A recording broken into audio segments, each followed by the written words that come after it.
Hello there, everyone. Welcome to Brew Jackets. It's a fun Blue Jackets themed podcast. My name is Kevin, and joining me tonight is my co-host Hefty Duck. And as always, we always invite people to come on the show. Whether if they do or don't, that's okay, because there's always next time. But anyways, we got a lot of stuff going on in the Blue Jackets world to talk about. The Blue Jackets have played 4 games since their last show, and they won 3 out of 4. Should have been 4 out of 4, but that's okay, because there's still a lot of good moments in all those games. Adam Fantilli, he's becoming a much better player, all-around 200-foot player. Not just offense anymore, which, he had a good season last year, 31 goals, but he's becoming more than that, and we're going to talk about that. Some Big Ten hockey news. The Big Ten hockey tournament is over. Ohio State played Michigan in the Big Ten championship game. We're going to talk about who won that. And there's 4 Big Ten teams in the NCAA hockey tournament. Who made that? We're going to talk about that. I'm going to talk about a guy that I owned on Twitter and so much more. So welcome to the show, everyone. Oh yeah, welcome in, everybody. Hope everyone has had a good week this last week. No one blew away with that windstorm we were having, or got hit in the head with some of that golf ball size hail. It's been kind of a crazy week here in Ohio. But yeah, if you guys are interested in listening to us instead of just watching our wonderful faces here on the live stream on YouTube or Twitter, then check us out on Spotify, YouTube, Google, Apple, wherever you can find podcasts to listen to, we are there. Sorry, I was in the middle of doing my posts for the podcast. But yeah, don't forget to check us out on YouTube if you're watching us on Twitter. If you're watching us on YouTube, check out our Twitter. We appreciate all of y'all who have been tuning in these last few seasons with us. We don't run ads. I don't like to do anything of the sort. So if you'd like to support us, the best way to do that is the freest way to do that, and that's to like, subscribe, or share wherever you're watching from. Yeah, the only thing we really don't mess with is Facebook. I mean, we have one. You can follow us there if you want, but we don't. Meh. Anyway, a lot happened this last week. A lot happened. A lot's been happening with the Blue Jackets just in general the last few months. It's been a whirlwind of a season, and we're kind of starting to see some of the improvements that have been happening. But why don't you start off here, Kevin, while I finish up these posts? Okay, so there's something I do want to talk about, and I'm going to put it up on the screen. I've talked about this on the show before, but I really want to talk about this now because there's even more proof that this is happening, which is this. I'm going to put it up on the screen. So this right here, we have Danny Smith and her husband Kyle, who recently took their daughter to a Blue Jackets game, and the Blue Jackets game that they went to was the Blue Jackets 5-2 win over the Seattle Kraken. Why am I talking about this? Because I've said this on the show before, that there were people that grew up in a world that they remember going to Blue Jackets games with either like their mom, their dad, or like an uncle or an aunt or a grandma or grandpa or a cousin or some type of family member. They remember that. They remember living in a world where Ohio State was not the only game in town anymore. Not everyone could say that. There are some people that they remember growing up in a world where if you wanted something to do in Columbus that wasn't Ohio State, well, too bad. You had to go to Cincinnati or Cleveland if you wanted something like that.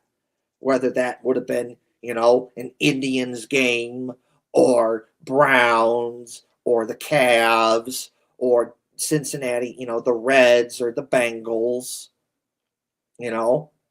Like if you wanted something different, you had to do that. But in today's world, you don't have to do that. Yeah, you can still go to Cleveland or Cincinnati if you want, but you don't have to do that anymore. You don't have to sit in a car and go 2 hours up to Cleveland or 2 hours down to Cincinnati anymore. You can stay right in your own backyard and go see the Blue Jackets play, or the Clippers, or the Crew. Joe Burrow owns a volleyball team here now, the Columbus Fury. We're getting a UFL team here, the Columbus Aviators. There's a lot of stuff going on here that isn't Ohio State. And when you have people like Danny and Kyle, who've grown up in a world where they remember going to Blue Jackets games, and now they're grown up and taking their kid to a Blue Jackets game, it is going to change the demographics of Columbus forever in a good way. Because, it goes something like this for just sports teams in general. We'll just, because we're an Ohio sports team show, so we'll keep it to Ohio. So it'll be like, well, your grandpa took your dad to a Reds game, and then your dad took you to a Reds game, and then you took your kid to a Reds game. And then generation after generation, the cycle continues where everyone has their own kid and takes them to some sort of sporting event. And, why do you like the Reds? Well, because, I remember my dad took me to a game or something like that. And then it just continues and continues. And now you have generations upon generations of Reds fans. We are starting to see the same exact thing with the Blue Jackets, where we will have generation upon generation upon generation of Blue Jackets fans.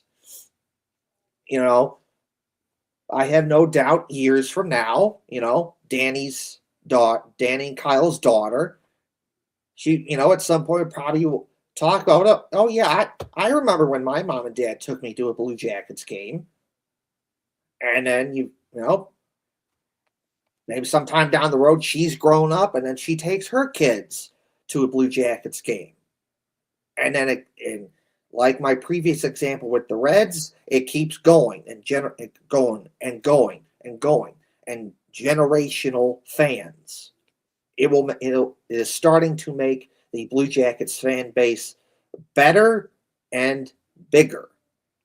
And this is what I like to see. And even John Butchergross, he's talked about something like this on his Twitter page, that John Butchergross can remember a time when you're in Columbus and Ohio State was just the only thing. That was it.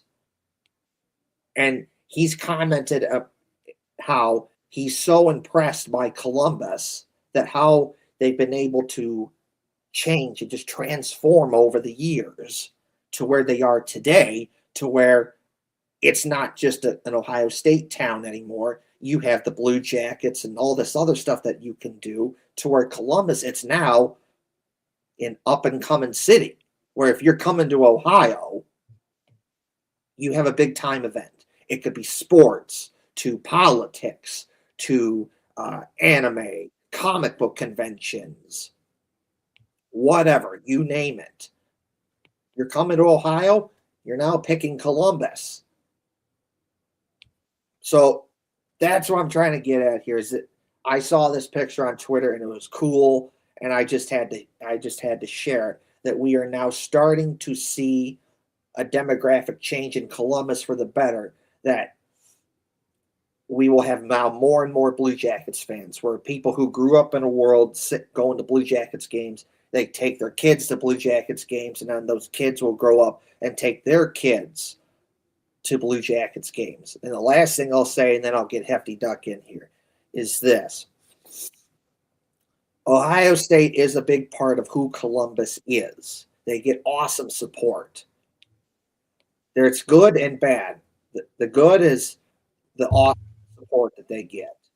It's borderline crazy, which can be good. That's also bad, because then that borderline crazy bleeds into borderline crazy that makes Ohio State look bad, Ohio State fans look bad, and then they think of Columbus like, ugh, Ohio State, or ugh, Ohio State fans. because of their overly obsessiveness.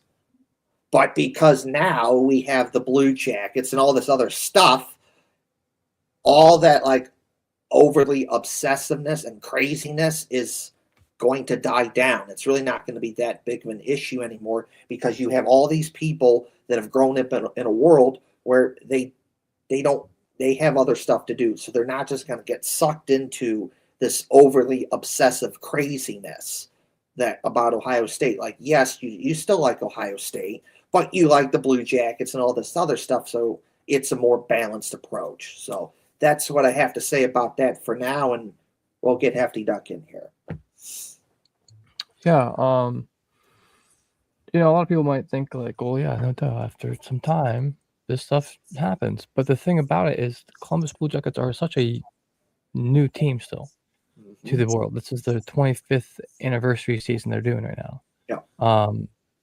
So there hasn't been those moments. Like I remember growing up, going to then the Indians games with my grandpa and my dad. Yeah. And my dad grew up going with my grandpa and stuff like that. That was mostly what my grandpa was into was baseball.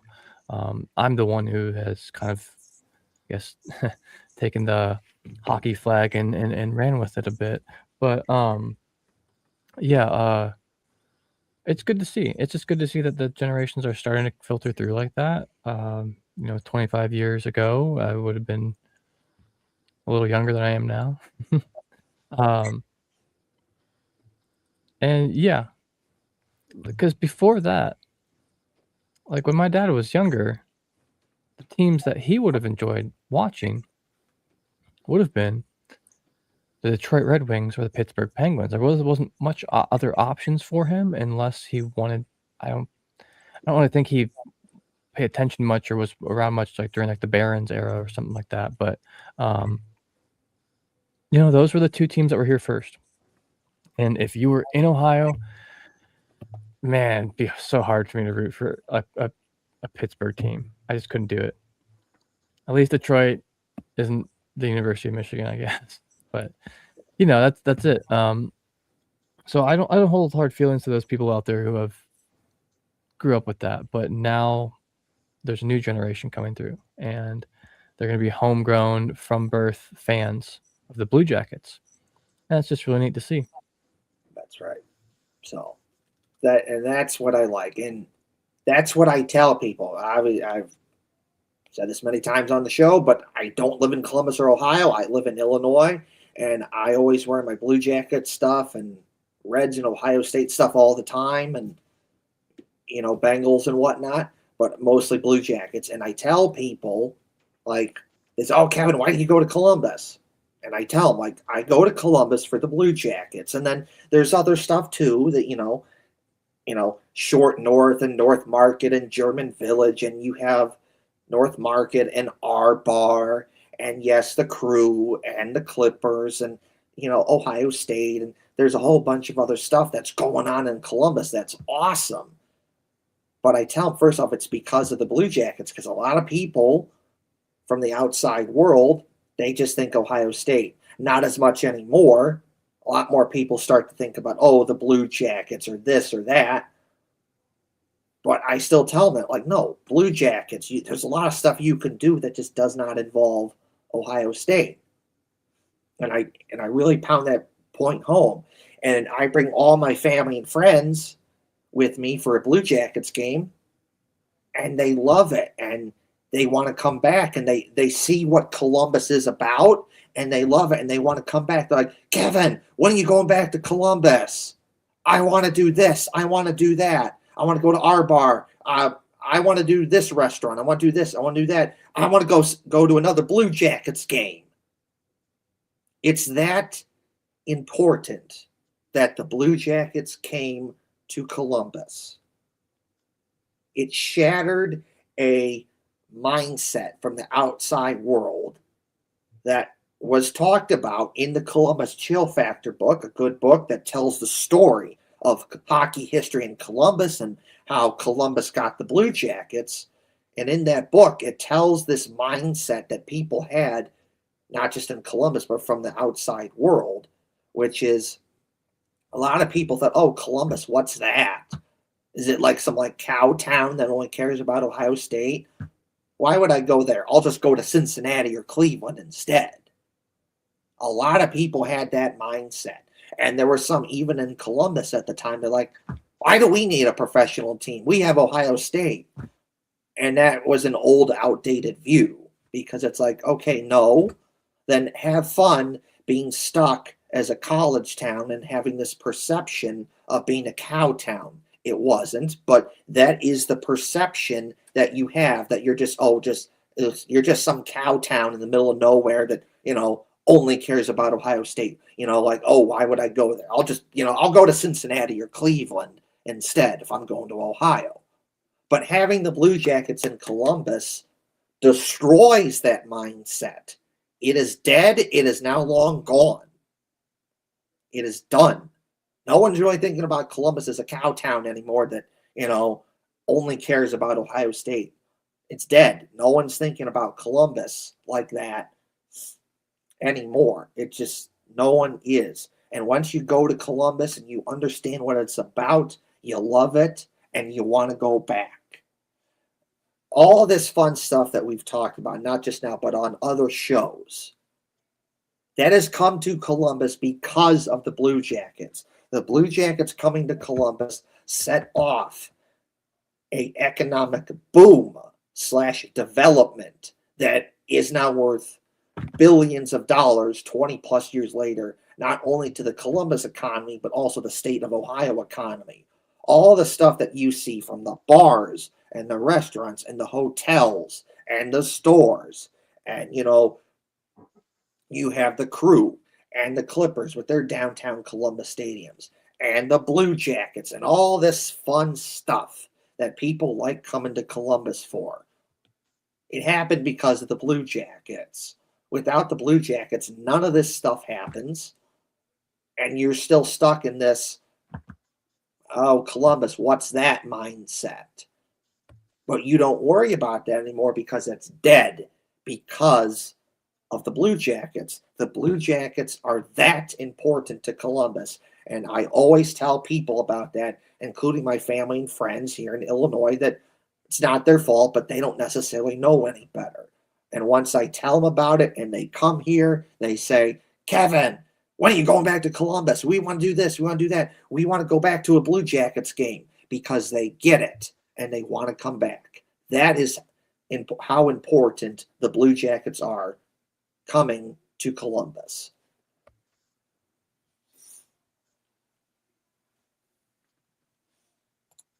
Yeah, I mean, I'd agree with a lot of that. I would say in the context of the sports world, for sure, there is so much to do and love about Columbus as well that, outside the sporting world. But yeah, we got a little comment here from the Robo Buck. Welcome in, man. Nice to see you again. He says that Kraken game was electric. Yep, We're we'll there talk for that. about that. Yeah, we'll definitely talk about that later on in the show. So there's that. That was So, pretty sick. last thing I like to talk about before we get going here is Adam Fantilli. He's really becoming a better all-around player this season. There have been some, I won't even know what I would call it, criticism, maybe minor nitpicking that some people have done at Adam Fantilli because they see the season that he just had where he played really good and had 31 goals, and like they think that he should have something like that again. And he's not doing that. He's got 21 goals, which is still good. Obviously not 31 goals, but that's still good. And they think, oh, what's going on with Adam Fantilli? Well, you're not telling the whole story, because this season is about development on not just on offense, but also defense for Adam Fantilli, because you are seeing him being used in so many ways this season. Last season, well, even his first two seasons, he's basically was used in, an offensive mindset. You were only putting him out there for goals. That's it. You were not putting him out there on the penalty kill. You were not putting him out there to block shots. You were not putting him out there to win faceoffs. You're not putting him out there for his defense. That's just not what you were doing. But this season, it's about he's being put out there in so many more situations besides just, hey, you can shoot the puck and you're good at scoring goals. Like, yes, that is part of it. He's still being put out in those types of situations during the game where it's like, I need a big goal right now. Who can I count on? Okay, Kirill Marchenko or this guy, that guy. Adam Fantilli. All right, you go. Get out there. Like, okay, he's still doing that. But now it's like, okay, I need a big face-off. Who can I count on? It used to be Boone Jenner or Sean Corrali when he was with the Blue Jackets, or Isaac Lundestrom, or Sean Monahan. Those guys, minus Sean Corrali because he's not on the team anymore, but those guys are still being used in those situations. But now we're seeing more of Adam Fantilli taking face-offs and taking big face-offs too, and he's winning them, and he's getting better at face-offs. We're seeing Adam Fantilli being put in more defensive situations, and he's getting better at it. We're seeing him block shots. He's getting better at it. A little more power play time. He's getting better at it. We're seeing him, yes, even a little bit on the penalty kill, a little bit. He's getting better at it. We are seeing him become a much more better 200-foot player where he can play both offense and defense. And when you do that, yes, to a certain extent, that is going to take away some of the goal scoring a little bit because you're not just so focused on offense when you're doing everything else. But in the end, this will make him an all-around much better player because if you can do the other things, whether that be block shots, win face-offs, defense, a little penalty kill, you do better on the power play, a little here, a little there, you will get the goals because you're putting yourself in better positions by helping out the team, and then you eventually score goals. So that's what I want to throw out there, that Adam Fantilli, he may not have the goals as much. He may not be having a 31-goal season right now like he did last season. 21 goals is still good, but he may not be having the 31-goal season that he had last season. But he's having so much a better season all around because he's becoming a much better player with the 200-foot game on both offense and defense. Yeah, I'd have to agree with a lot of your assessment there. I mean, honestly, I think a lot of it too is who they're surrounding him with. Yes. Because I loved seeing that line with him, with like Johnson and Sillinger and stuff like that. That was great. But to truly unlock, I think, Johnson's and Fantilli's potential and Sillinger's, they need to play next to these older, experienced guys for a while, develop their knowledge, IQ, and positioning in the game rather than just their skills. Because we know that they can all be skilled. And I do want to talk about Fantilli a bit here, but I kind of want to talk about those other two guys I just mentioned as well, and might just pick that up later too, because they're going to come up in some of the games we talk about. Because of course they have to. They're all heating up. They're heating up at the right time. Let's see here.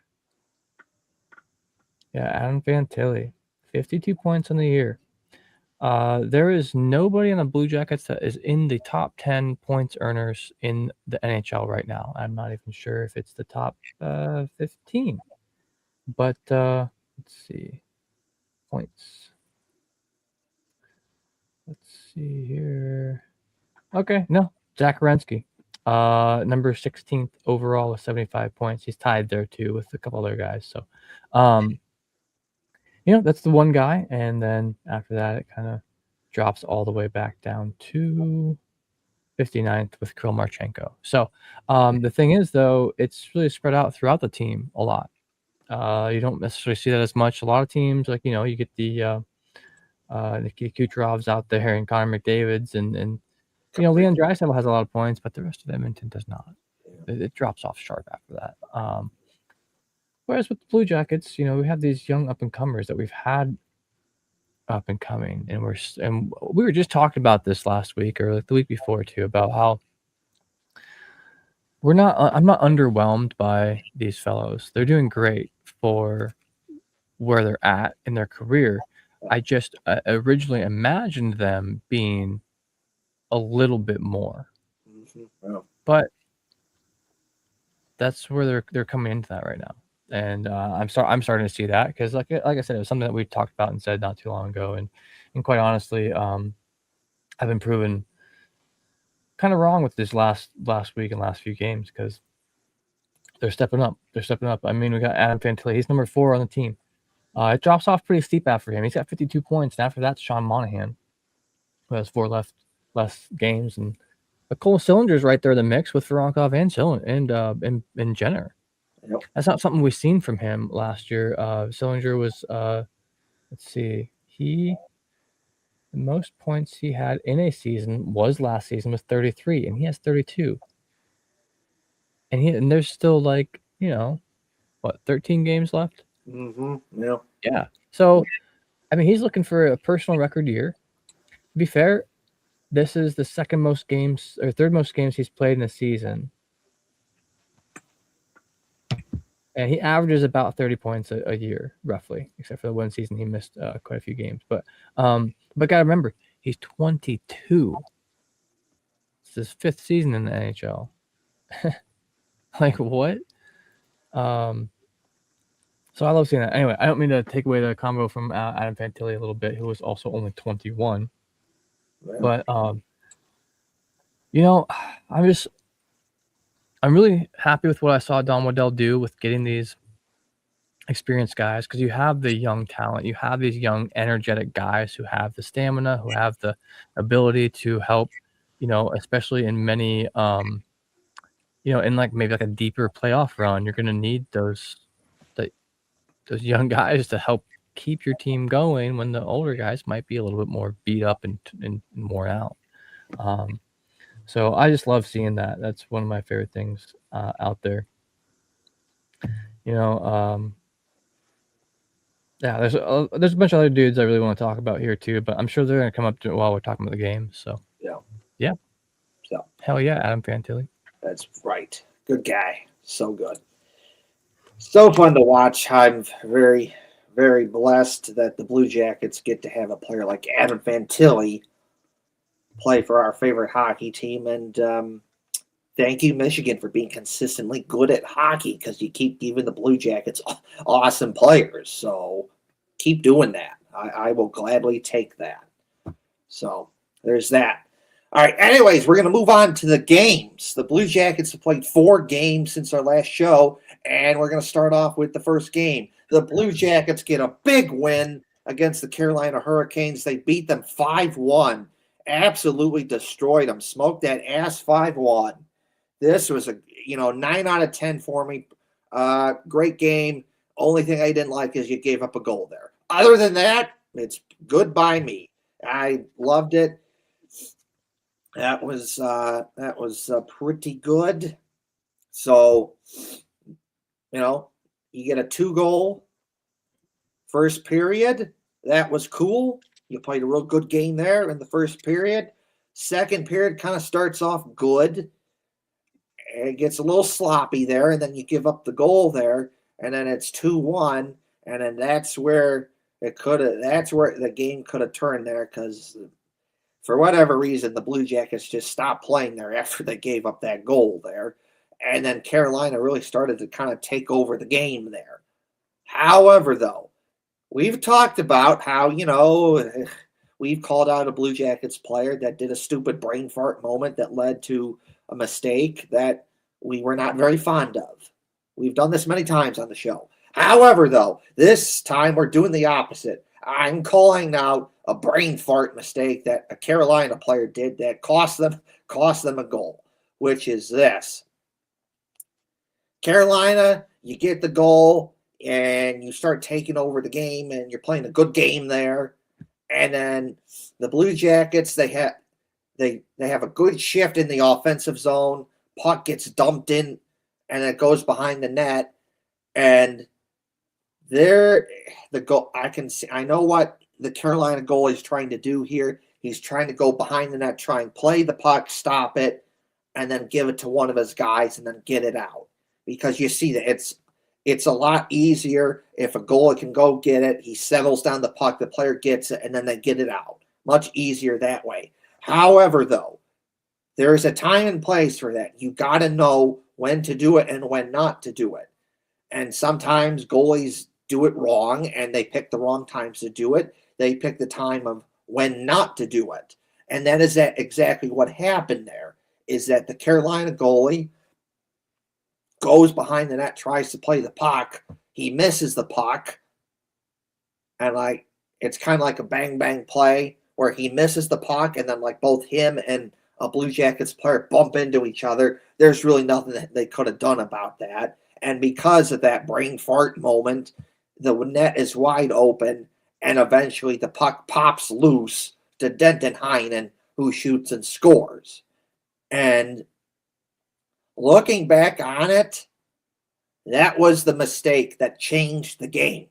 Because after that, Carolina really didn't have anything after that. They just didn't. It killed whatever momentum that that Carolina had. It was gone. One play. It's crazy to think that one play can change that, but that's just how it is in hockey sometimes. That one play can change everything. And for Carolina, it changed in a bad way. For the Blue Jackets, it changed in a good way, which was good.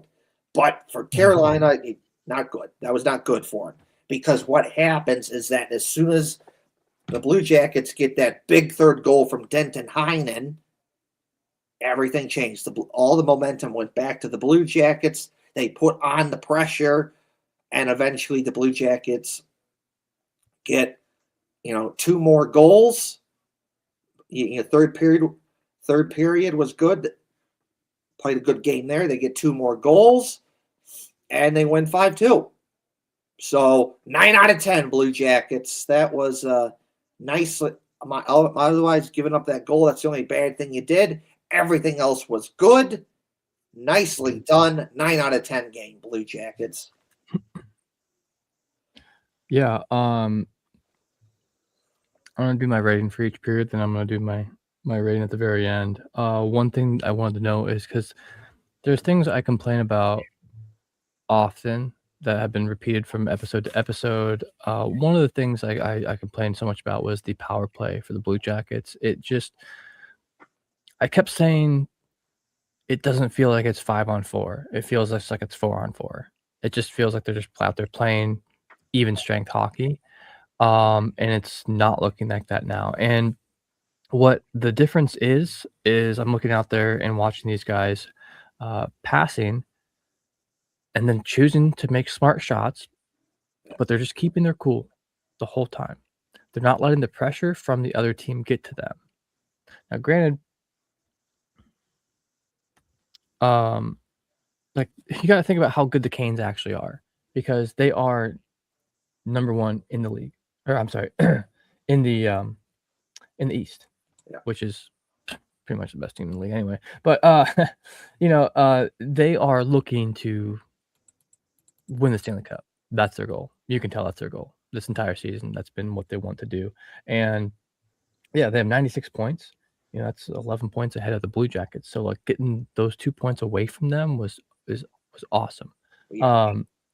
Yeah, great power play. Great power play ended in a goal. Second power play ended in a goal. Yeah. 10-10 first period. Absolutely. Now, what happens in the second period early-ish on, it's going to happen to the best of teams. Andrei Svechnikov, I can't fucking speak right now. Svechnikov, he busted into the zone with a pass while he had momentum, and he's too good to let go. is it Severson's fault? A little bit. He committed to the poke check hard, and the good thing I can say is they didn't there was no penalty. So that was good. Although the goal ended up happening, so it might as well have just, like, tripped him and taken the chance on the power play, I guess, or the penalty kill. Yeah, Svechnikov taking the goal with momentum, dude, that's a hard one to stop. Hard one to stop. Heinen picking up the trash on his goal. That was sick. Love to see it. Matejchuk, great shot. Matejchuk also, that's another young guy coming up who's starting to really, you hear his name mentioned more and more and more. Yep. And, when you start hearing the names more on the broadcast, they're doing something. They're doing something for sure. So that was, because of the goal, that was a 9.5 out of 10. I didn't actually rate the second period. Oops.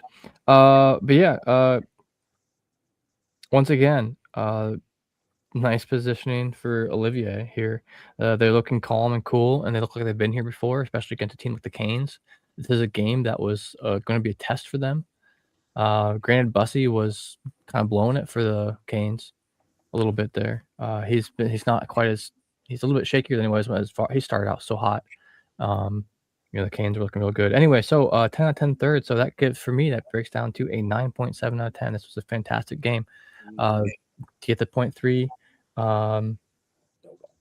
maybe still want to score one, I guess, because for the most part, all the penalties that the Blue Jackets got were even, except for the slashing for Werenski in the third.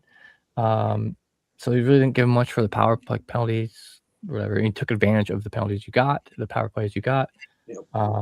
So 9.7 out of 10. Fucking great game. Loved to watch that one.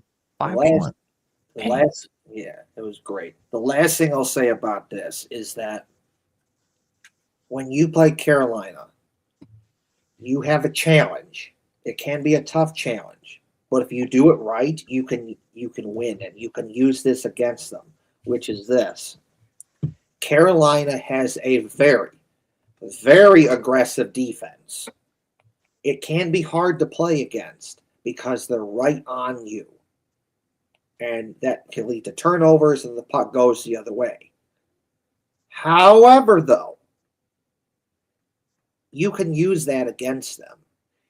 If you let them be themselves and use that aggressive defense and they're right on you, if you can get the puck behind them, you can get some good chances to score goals because no one's going to be back there to cover it up. So if you can do that, you can get some good chances and you can win. And that is how some teams have taken advantage of Carolina, where if you can use their aggressive defense against them, you can get some good scoring chances and score some goals. And that's exactly what the Blue Jackets did. Perfect example of that is the Matthew Olivier goal, where Carolina, they're being really aggressive, and they're right on Charlie Coyle, and they're trying to get the puck away from him, and Charlie Coyle beats it. He gets the puck behind them. It goes to Matthew Olivier, and he shoots and scores because you were able to use Carolina's aggressive defense against them because there was no one there in that area to back that up. The Charlie Coyle goal that he scored on the power play was something similar, where again, they're aggressive, and that can be good, but the negative consequences is if you get it behind them, you're going to score some goals. There's a good chance you're going to score a goal because sometimes they're too aggressive for their own good. There's no one there to back it up. And that's what happened on the Matthew Olivier goal. That's what happened on the Charlie Coyle goal. You could even make the argument to a certain extent that's what happened on the Denton Heinen goal, because the goalie has the brain fart moment, and then the aggressive defense, trying to stop it, and then no one was there to back it up, and then puck pops loose, Denton Heinen shoots and scores. So that's 3 of the 5 goals that the Blue Jackets scored, where the Blue Jackets used Carolina's aggressive defense against them. If you can do that, good chance you're gonna win. Like, that's the one thing that I've noticed when watching games against Carolina when the Blue Jackets play, is that if you can get behind them and use their aggressive defense against them, you can win and get some good chances, because sometimes they're too aggressive for their own good and there's no one there to back them up, and you get good chances. And that's exactly what the Blue Jackets did on at least 3 of the 5 goals that they scored that game.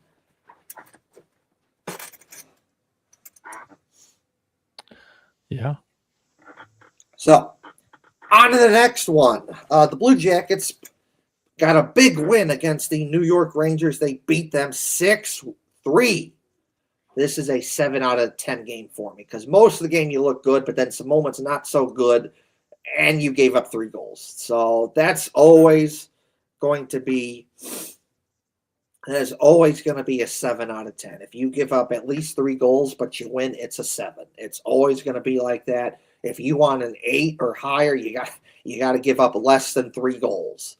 That's just how it's going to be for me. If you want 8 or higher, you can't give up 3 goals. You just can't. But anyways, so first period for the Blue Jackets, it started out pretty good. They had some chances, but they couldn't put it away. And eventually they get scored on, shorthanded, by the way, which was very stupid, because, you know, Hefty Doc, he's just talking about there, like how the Blue Jackets have been better on the power play, where it actually feels like the Blue Jackets power play. It's 5-on-4. They're putting on the pressure. They're getting good shots. And then sometimes they score a goal because of that. In that instance, it kind of wasn't, because they're getting some chances and a puck goes up high, and, you know, Zach Werenski's kind of lackadaisical, in my opinion, and tries to get the puck, but he doesn't get it, and then the puck bounces the other way, and then the Rangers get it on a breakaway, and they shoot and score, and it's like, it did not have to be like that. Just a little more effort on the power play there, and that stops that. But, you know, it didn't work out like that. So, and another thing that the Blue Jackets were doing that needed to be better, which they did improve on, which is a guy like an Igor Shesterkin, who's the goalie for the Rangers. He's the type of guy that you need to put someone in front of him. There's like 3 ways that you're going to score on him. You either A, have to put someone in front of him so he can't see it. B, it needs to be a deflection, or score on the rebound. And the Blue Jackets did that. The first goal, they get a big goal in the first period by Isaac Lundestrom. Why does that happen? Because Blue Jackets have a good shift in the offensive zone, and then you get a guy that's right in front of Isaac Lundestrom, and then Lundestrom shoots the puck and he scores, because Igor Shesterkin can't really see it. He's got a guy in front of him that's blocking his vision. So he scores. And it was a great shot, too. Glove side, blows it by him. No chance. But a big reason that goal happens, because you get a guy in front of him. Because that's one of the things that you need to do if you want to score on a goalie like Igor Shesterkin. So they did that. So that was good. So you also get a goal from Connor Garland. Now, this is a very goofy, wacky goal. This is a once-in-a-lifetime goal that, more likely than not, Connor Garland is never, ever, ever, ever getting again. Why? Because Connor Garland, again, you know, good shift in the offensive zone by the Blue Jackets. They have some chances. They don't get it. And then puck goes to Connor Garland. And, like, it's just like a quick shot. He just quickly puts it on net. And, like, the puck bounces off like a Ranger's stick. And then it goes high up in the air. And then the puck whacks a Rangers player in the head, and it goes in the net. And like it got the Rangers' attention. Like it whacked him in the head pretty good, like doink. And like he just kind of stand there. It's like what happened? What hit me? And then puck goes in the net and he shoots and scores. It scores. So like still a good goal from Connor Garland, but that's a once in a lifetime goal that he's not going to get again. Something like that will never happen again. So there's that. But 9 out of 10 first period, because other giving up the goal, you play a good game. We go to the second period. It was it was an okay period for me. It was an okay period. Rangers get a goal, but then you get some goals. So, it's 4-2 for the Blue Jackets. You get two big goals there. It evens, And then we go to the third period. You give up a goal on the power play because you can't clear the fucking net. My goodness, clear the net, dude. You're just letting the goal scorer Lafreniere just standing right in front of the net and do nothing about it. And puck bounces off a stick and goes in the net, and it's 4-3. It's like, what are we doing here? Just clear the net, dude. Come on. But then shortly after that, we get a big goal from Damon Severson. And they scored one of the ways that you have to score against Igor Shesterkin, which is either get someone in front of him so he can't see it, a deflection, or it needs to be a rebound. Cole Selger, good shift in the offensive zone, shoots, Shesterkin stops it, but then Damon Severson is right there and gets it on the rebound. No chance. Good goal, Damon Severson. And then eventually we get a big goal from Sean Monahan to make it 6-3. And what I like about this, it's a smart play from Sean Monahan. So many times you see this where a team goes, they go for the shot and then they ice the puck because they don't cross the center ice line. Sometimes that's okay, but sometimes that comes back to hurt you and you get scored on. And you don't want that. So what did Sean Monahan do? Sean Monahan crosses the center ice line so that even if he misses, he doesn't get called for icing, and the Blue Jackets can still do a line change. But he didn't have to worry about that because he shot it, made the goal, big goal. Blue Jackets eventually win 6-3. So overall, pretty good game there. 7 out of 10. Nicely done, Blue Jackets. Yeah, that shorthanded goal was real fucking shitty. that immediately I was like, oh boy, this could be stupid because the Rangers aren't close to getting the playoffs. It doesn't matter to them. If they're better off losing at this point, getting a better draft position. So if we give up a game to the Rangers, shit, dude, that's bad. Ain't good. They're not doing good. They traded Panarin. Anyway, Vincent Trocheck, unassisted shorthanded goal. God, I can't have that. I hate shorthanded goals so bad. But boys battled back. Lindstrom, the luckiest freaking goal I've ever seen. Connor Garland, Schneider for the Rangers literally headbutts that puck in. Are you shitting me? Amazing. So the second period starts out. Mika Zibanejad comes out and scores a goal for the Rangers. And honestly, I kind of think that goalie should have had it. Just my opinion. I think that it was. Did they say it was like bounced off his glove or some shit? I don't know, but anyway, that tied it up 2-2. We had Captain Boone Jenner coming out, scoring the third goal for the Blue Jackets, and then Adam Fantilli showing up once again. He is on the power play. So absolutely killer for him. That was his 20th of the season. And brain farts again. You let the give up a power play goal. Start of the third period. Goes 4-3. Once again, it's third period, it's Blue Jackets. It's 4-3. They had 2-goal lead. Now it's 1-goal lead, and heart starts beating a little bit. You're like, oh shit. Yeah. Oh shit. No way. This is gonna happen again, huh? And Sivo scores, gets it back to the 2-goal lead. And then Fantilli finishes off with his 21st goal of the year Not with an empty net goal. I was wrong. Not Monahan. I remember different. But anyways, continue. Yeah.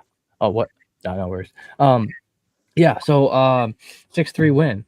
Absolutely love seeing all the hard work from the guys tonight.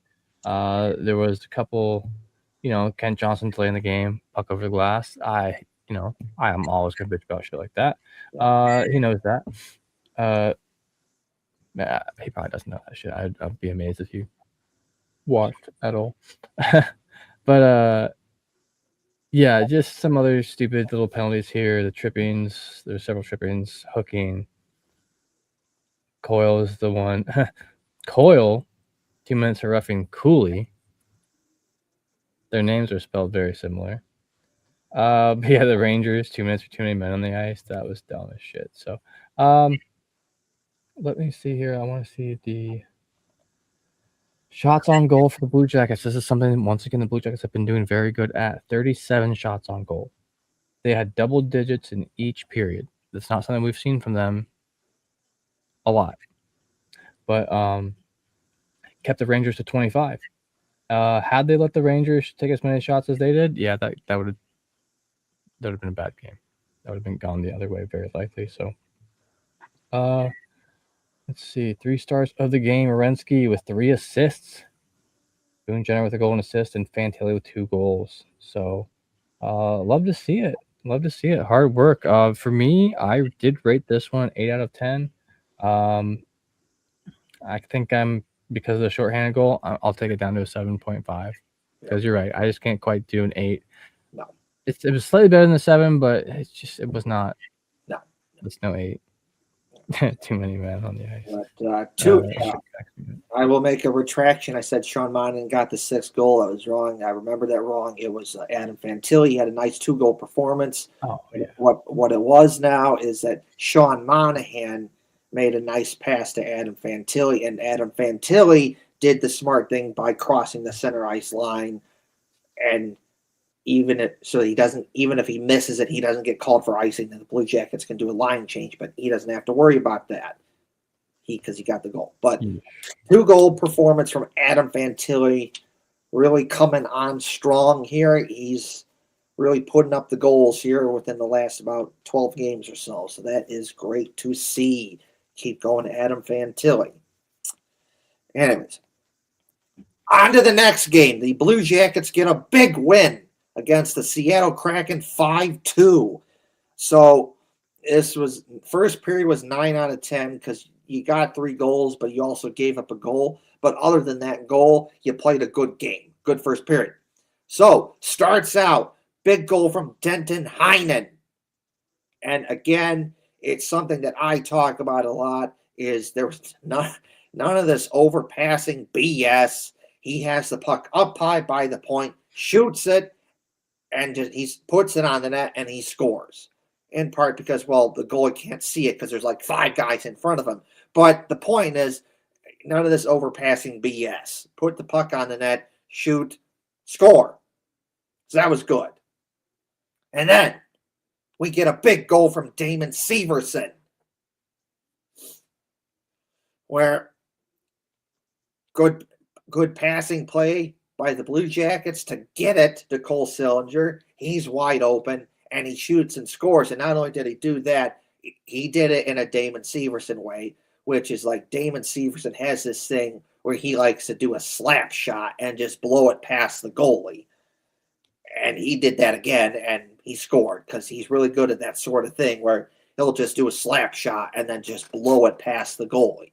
He's done that time and time again for the Blue Jackets, and he did it again. That's how he scored this goal. A big booming slap shot and just blew it past the goalie. No chance. And then, again, continuing with the be more aggressive, be more direct, shoot the puck, put it on net theme. We have another good shift in the offensive zone. Couple good shots, puck goes towards the net, puck pops loose to Matthew Olivier, who's right in front, and just kind of just jams it in there and gets a goal. It's 3-0. Blue Jackets are playing pretty good here. And then this is a brain fart moment. Why are we doing this? I don't know, but we had a bad turnover right outside our defensive zone, and the Kraken get it, and then it goes to one of their best shooters on the team, Vincent Dunn, and then he just a slap shot, and he just blows it past Elvis Merzlikins. And it's like, that was easily preventable. If you just don't have the brain fart moment where you have the bad turnover outside your defensive zone at the blue line, that doesn't happen. But other than that, that was a pretty good first period, 9 out of 10.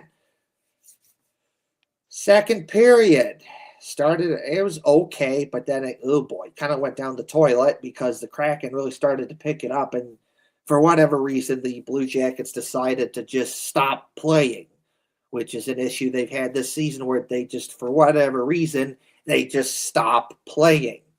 I don't get why they do this, but they do this where they just stop playing.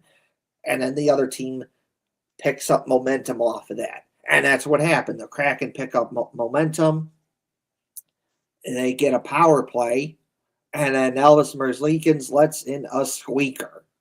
Shouldn't have done it, but he did it anyways. He let in a squeaker where, left-handed shot on the left side, right side of the ice, shoots it, and you just, he gets some of it and should have stopped it right there, but he didn't, and it's a squeaker. It just squeaks through, and it's like, you have to have that one there, Elvis. Gotta have that one there, Elvis Merzlikins. Can't let a squeaker in, because that gave him some momentum, and the Kraken started to play even better. However, though, the Blue Jackets get a big goal from Kent Johnson. That put a stop to that. So Connor Garland gets the puck. He gets in the offensive zone. It's a good shift and kind of takes it towards the side of the net. And it was a good play by him because he makes it look like that he's going to take the puck behind the net. And so what do? If you see that? You play a certain way. Okay, someone goes with them to make sure you put a stop to that. But so he's making it look like that. But then at the last moment, he does like a quick pass. And Kent Johnson, he shoots and scores. Now, that was kind of a hard shot for him because, yes, he's a left-handed shot on the right side of the ice, which is what you want. But the way he gets the puck, it's kind of at an awkward angle. So it's kind of a harder shot for him to do that. But credit to Kent Johnson, he finds a way to get it done, shoots, scores, it's 4-2. And then essentially after that, there really wasn't a lot going on there for the Kraken because, Blue Jackets start to play better, a little bit, third period was a little better. And eventually they get a big goal from Cole Sillinger, and the Blue Jackets win 5-2. Overall, pretty good game. Elvis Merzlikins made some big saves to keep him in the game. Blue Jackets get 5 goals. They played pretty good overall. 8 out of 10. Nicely done, Blue Jackets. Yeah, I thought this was a pretty decent game overall. Once again, too, Danton Heinen kind of showing up big for the team with the first first goal of the game. He was he came over in the trade for Chinikov, and he I didn't know what to expect from this guy at first, and I tend to hold expectations back, especially when someone's joining a new team, that they haven't played with before. Which, by the way, Chinikov seems to be doing pretty well over with the Penguins. I'm glad he's doing well. I'm just hoping that if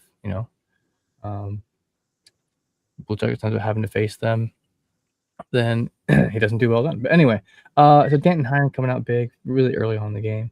Then Damon Severson. in both those goals, great puck movement, but like you were saying, to where like they're passed, but they shot it. They actually shot the freaking puck for once. Yeah. It's a typical trope. The guy at the game or in front of his TV yelling, shoot the puck, shoot the puck. Like they know that's what the whole goal is to score and to shoot. But sometimes just I don't know why, just fucking shoot it. I just anyway. Olivia coming up big again in another game. Both him and Heinen, doing pretty good back-to-back games. You've been hearing Coyle's name a lot lately. And I have it written down for this game, even though he doesn't really show up on the score sheet. He had a big impact in this game, and he's a menace. And once again, I just wasn't super familiar with this game, as I wouldn't pay super close attention to his previous team, but yeah, wow. I'm a big Charlie Coyle fan this year, absolutely. But yeah, they were caught lacking on the backside there with the Vince Dunn goal. It just seemed to get behind him. That's the way she goes. But overall, 9 out of 10 first period. You could have got a 10 out of 10 if you didn't let that goal in. I could even put it a little bit lower, but Capocacco scoring on the power play for the Seattle, and Kent Johnson coming in with assists from Garland and Fantilli. Garland, what a freaking pickup this guy has been. His name's be out there everywhere too. I mean, he comes in, earned his paycheck first go. I mean, there was that weird kind of shaky moment where he was put in at the end of in a 3-on-3 overtime, where I just feel like he wasn't acclimated to the team yet, and maybe shouldn't have done that. But he doesn't seem to need any more acclimating or getting used to things. He's stepped up, and he's just what a guy.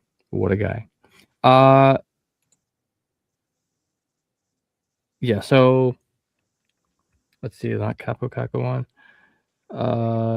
Jenner kind of bit hard on that, and then the save was missed. That's pretty much how I saw that goal happening. But yeah, Garland, wow. And then I just wanted to mention, the last two guys who scored goals, Kent Johnson and Sillinger. Johnson, Fantilli, and Silly. I mean, they're all really heating up at the right time, at the perfect time. I had the third period as a 10 out of 10. They got the empty net goal and held the other team to 0. So overall, I have this at a 8.5 out of 10. You get one less power play to the other team. It could be a 9. You just don't let that squeaker in the first time. Yeah. It's a 9. You do both, it's a 10. The high sticking penalty for Kent Johnson kind of sucked, but it was one single one, and it sucks that they capitalized on that on the single power play we had all night. But overall, great game by the Columbus Blue Jackets. They are on a roll. Yeah. On to the next game. The Blue Jackets played in New York against the Islanders, and this is a game that they pissed away, and it was a very winnable game, but didn't do it. This is a 4 out of 10 for me, because they lost 1-0, and they fell into the trap that the Islanders do. I'm going to zoom in so you can see this tweet, because this perfectly describes how I feel about this game right here, which is this. So, from Gopnik Hockey Life, refereeing was questionable tonight. Some blatant tripping calls, and we'll get there, but not ignored. But honestly, we pried right into the Isles' hand the whole game and let them clog the lane, sit back, and dictate instead of us controlling the pace. Got to be better at forcing our game, which is true. Because here's the thing. Over the years, the Islanders have been a team that suck at scoring goals. They've struggled to score goals. And when you suck at scoring goals and when you struggle at scoring goals, to compensate for that, you have to play a really tight checking style of defense. And you just hope that your goalie makes a save or two. And then you put in your chance if you do get it.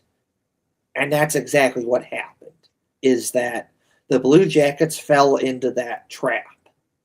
Because the Blue Jackets have had games against the Islanders where they've beaten them because they've used the Islanders' inability to score goals where they struggle against them. The Blue Jackets have had games where they've smoked. I remember this. I was there for a game in Columbus in February of 2017 when the Blue Jackets smoked the Islanders 7-0, in part because they put a couple quick goals on them, and then they couldn't get into that tight checking defensive style of game. And by the time it's 3-4 goals, the game was basically over because they struggle to score goals. They don't necessarily quite have the talent to put up that many goals all the time.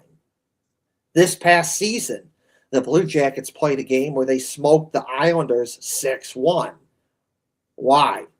Because it's the same strategy. You score a couple goals on them right away, and they can't get to that game where you play that tight checking defense and shut everything down. If you don't let them do that, good chance you're going to win, because over the years they have struggled to score goals. However, though, the Blue Jackets did not do that. They fell into the trap. The Islanders are perfectly okay with playing a 1-0, 2-1 game where there's very little goals, very little shots, and the goalies make big saves here and there. They're okay with that. This isn't to say the Blue Jackets aren't okay with that. They are. They can do that. But the Blue Jackets are much, especially under Rick Bowness, they are a much better team when they are playing fast and they are just go, go, go, go, go, go, go, and physicality and pressure, and grinding it out and putting good shifts in the offensive zone. And they get goals off of that. When they're doing that, they're hard to beat. When they don't do that, you see that's a big difference. And the first and only goal of the game happens because the Blue Jackets turn the puck over in their offensive zone. The Islanders get it. They make two quick passes. They get it in the offensive zone. They shoot and score.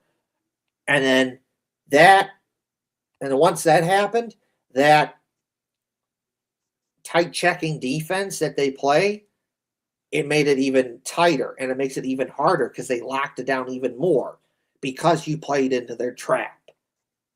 There were moments in that game where the Blue Jackets looked good, but in the end, it's a 4 out of 10 because you lose, and it was okay. And you play, like I said, you played into their trap. The Islanders want to play games where it's very low event hockey, very low shots, minimal goals. They block shots, and the goalie, hoping the goalie makes a big save or two, and that's how they win. You fell into that trap. Instead of making them play your style hockey, which is very fast, pressure, physical, grind it out, and score goals, and make them try and come back. And they're probably not going to, because over the years they have struggled to score goals. So, but you didn't do that, unfortunately. So 4 out of 10. You unfortunately pissed that game away.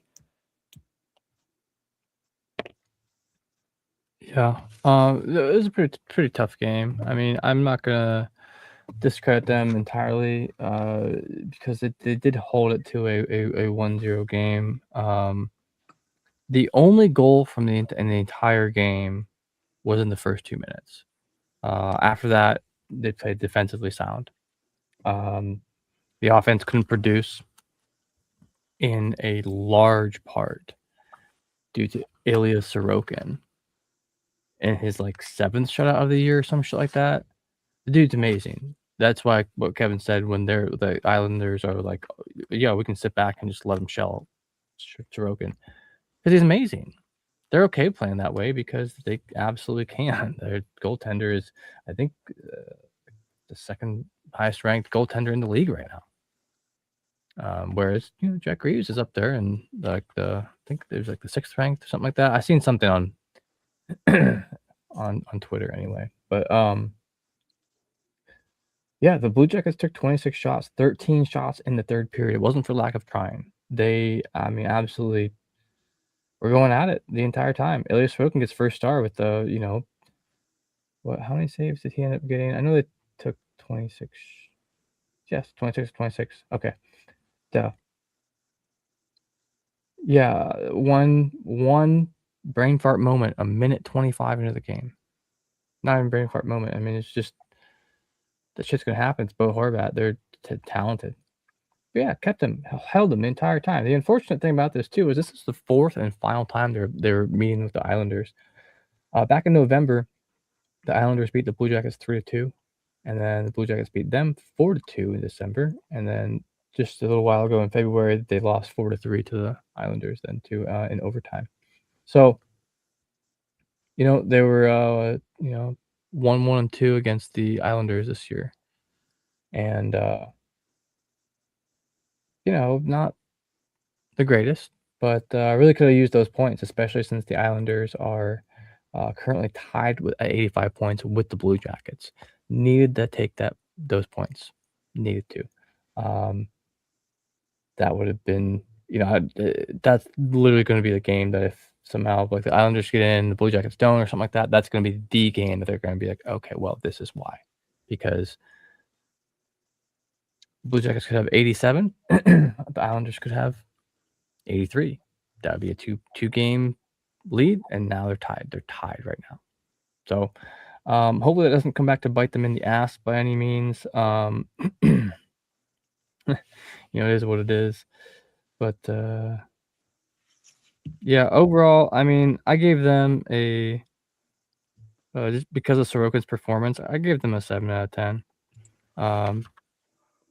They tried, I guess. It's a away game too. I honestly feel like if this was at Nationwide Arena, just a little bit of that crowd help.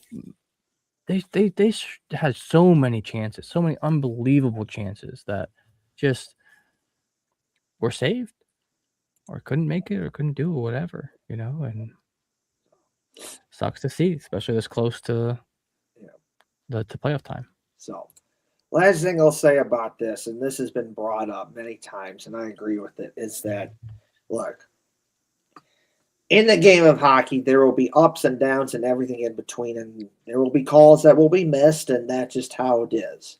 You accept it for what it is. However, though, there are just some calls that should be called. To just blatantly miss it is just unacceptable.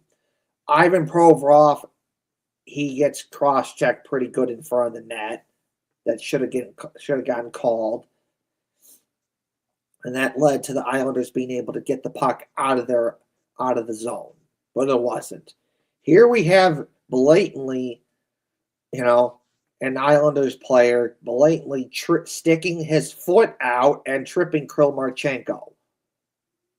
If this is called correctly, that's a trip. But it wasn't. And the puck is in the offensive zone for the Blue Jackets, and Kirill Marchenko is trying to get the puck. And we have a guy for the Islanders who's blatantly sticking out his foot and tripping him. And this wasn't called. It's just, no, that's just not good enough. That's unacceptable.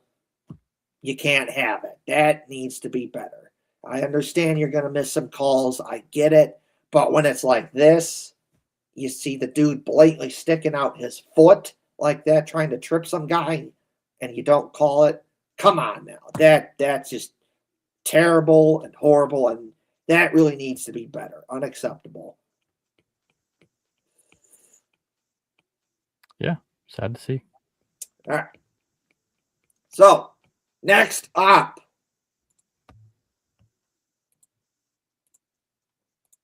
So, we have the final, and well, maybe not final. For some teams, it's final because, there's a possibility that some of these Big Ten teams could play each other in the NC hockey tournament.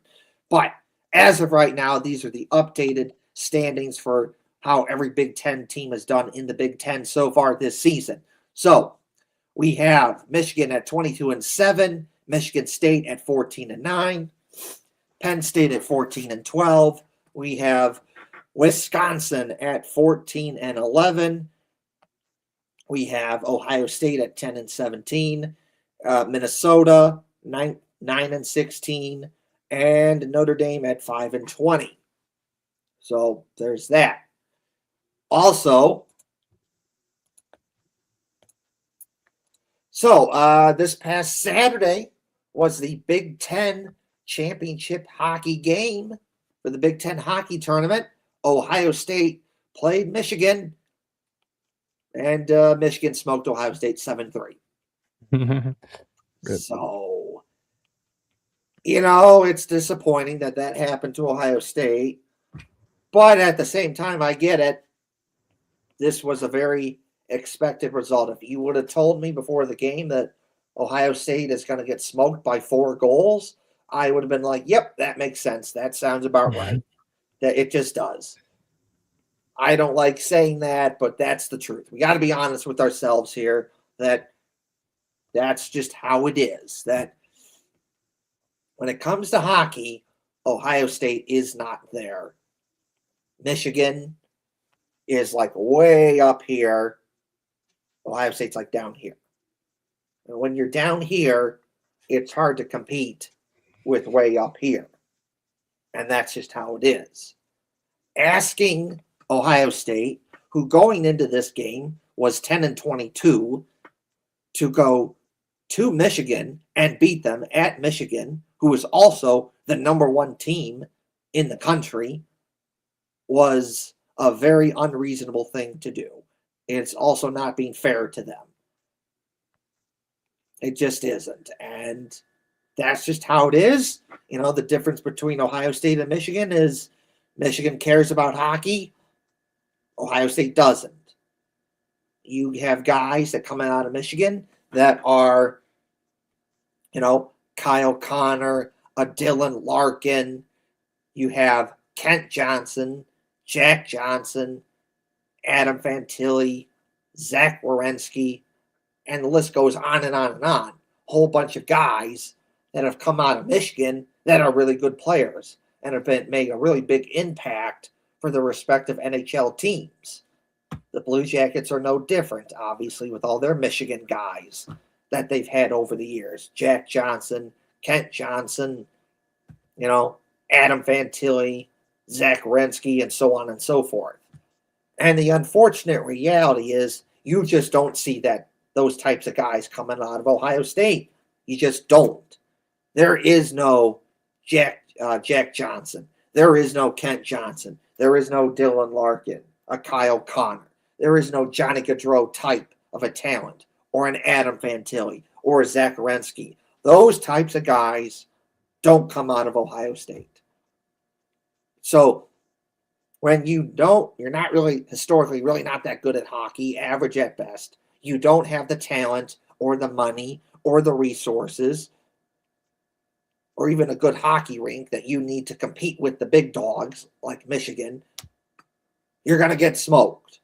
You're going to get smoked by Michigan or some other big name school. And that's just how it is.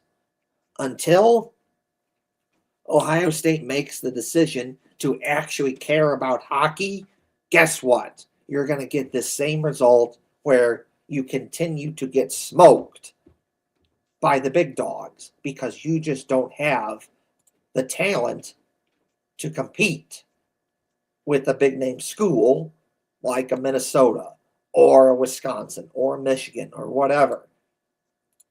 Also, Ohio State has played Michigan 5 times this season in hockey, and they've lost all 5.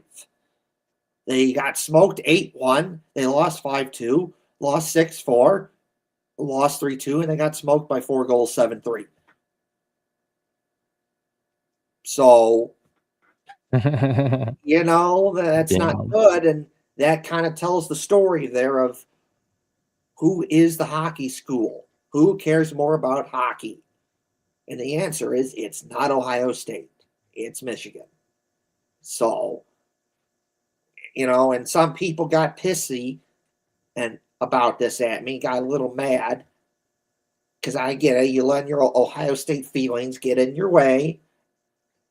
Oh, how dare you say something nice about Michigan? But that's the truth. Don't let your Ohio State feelings get in your way. Understand that I'm right. Most people know I'm right. Even the most Ohio State diehards know that I'm right. And they know that. And they admit that, yeah, okay, well, we're not very good at hockey and we're probably going to get smoked by Michigan. Probably going to lose because we don't have the talent to compete with them. The gap is just there. Michigan, you're way up here, and Ohio State's down here. So when it's like this, more likely than not, you're going to get smoked. You're going to lose. And the only way that fixes it is if Ohio State starts caring more about hockey and closes the gap, which means more money, more resources, better hockey rink. When you have those things, the better players will come. It shows you're more serious about hockey, and then you'll get more good teams consistently, which then you'll get even better players, and then they'll want to come. And they'll be like, oh, yeah, I want to go there. They're consistently good. They have good hockey facilities, and they show that they can produce top talent. Because I can tell you this right now. This past couple months here, from a recruiting standpoint,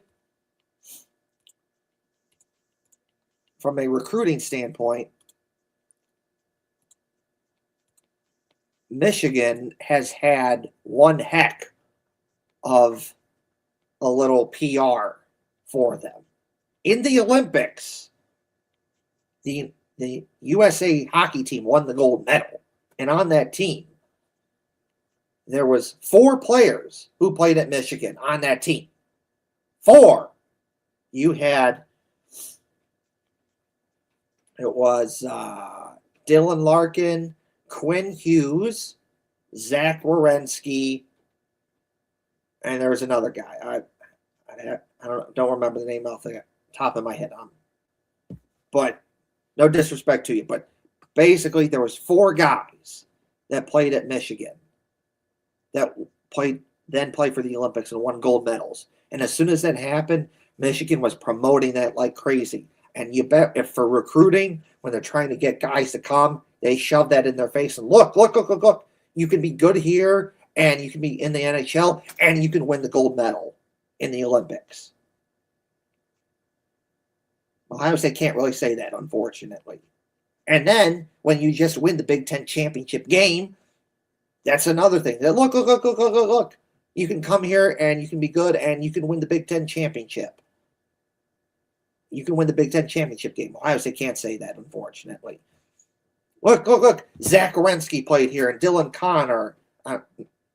Kyle Connor, and Dylan Larkin, and Jack Johnson, and Kent Johnson, and Adam Fantilli. He won the Hobie Baker here. He went to the Frozen Four. Now he's playing good for the Blue Jackets.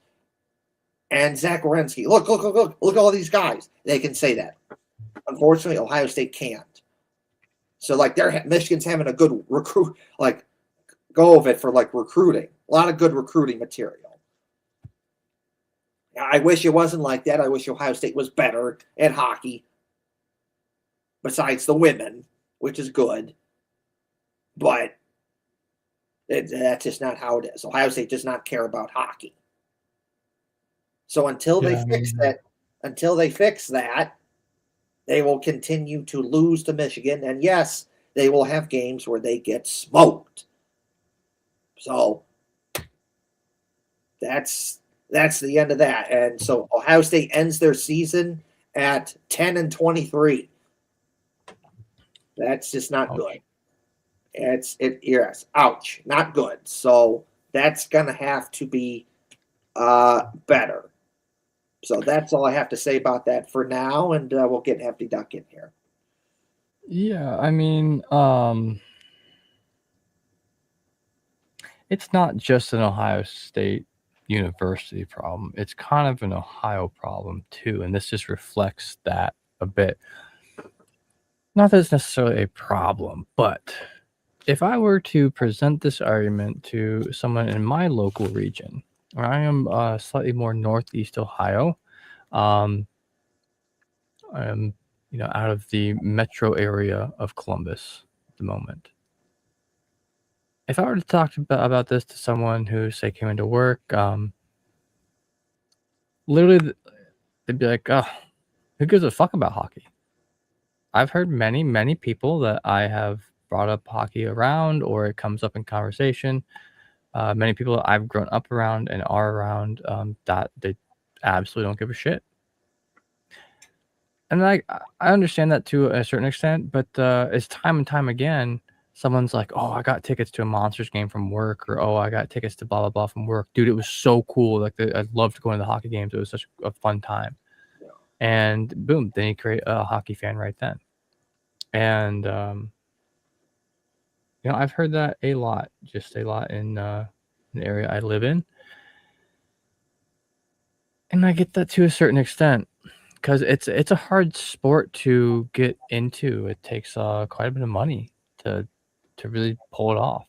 Um, the closest local place to me that other than some roller hockey is at least a 40-minute drive. So it's not as easily you can't find at every high school as easy as you can football. I get why football is such a big sport, but time and time again, you see that program is fine. It's going great. It's on its way. I think it's time to put a little bit more attention towards the hockey time too. It's unfortunate that the athletic director just had to did he resign No, recently? so the president of Ohio State, Ted Okay. Carter, resigned. Some a little inappropriate shenanigans. If you want to know what it is, look it up. But I'm not going to talk about it. But the Ohio State hockey and the Blue Jackets, to a certain extent, took a hit because he was a very big hockey guy Yeah. and a big advocate for hockey, not just Ohio State, but also he was a big Blue Jackets supporter.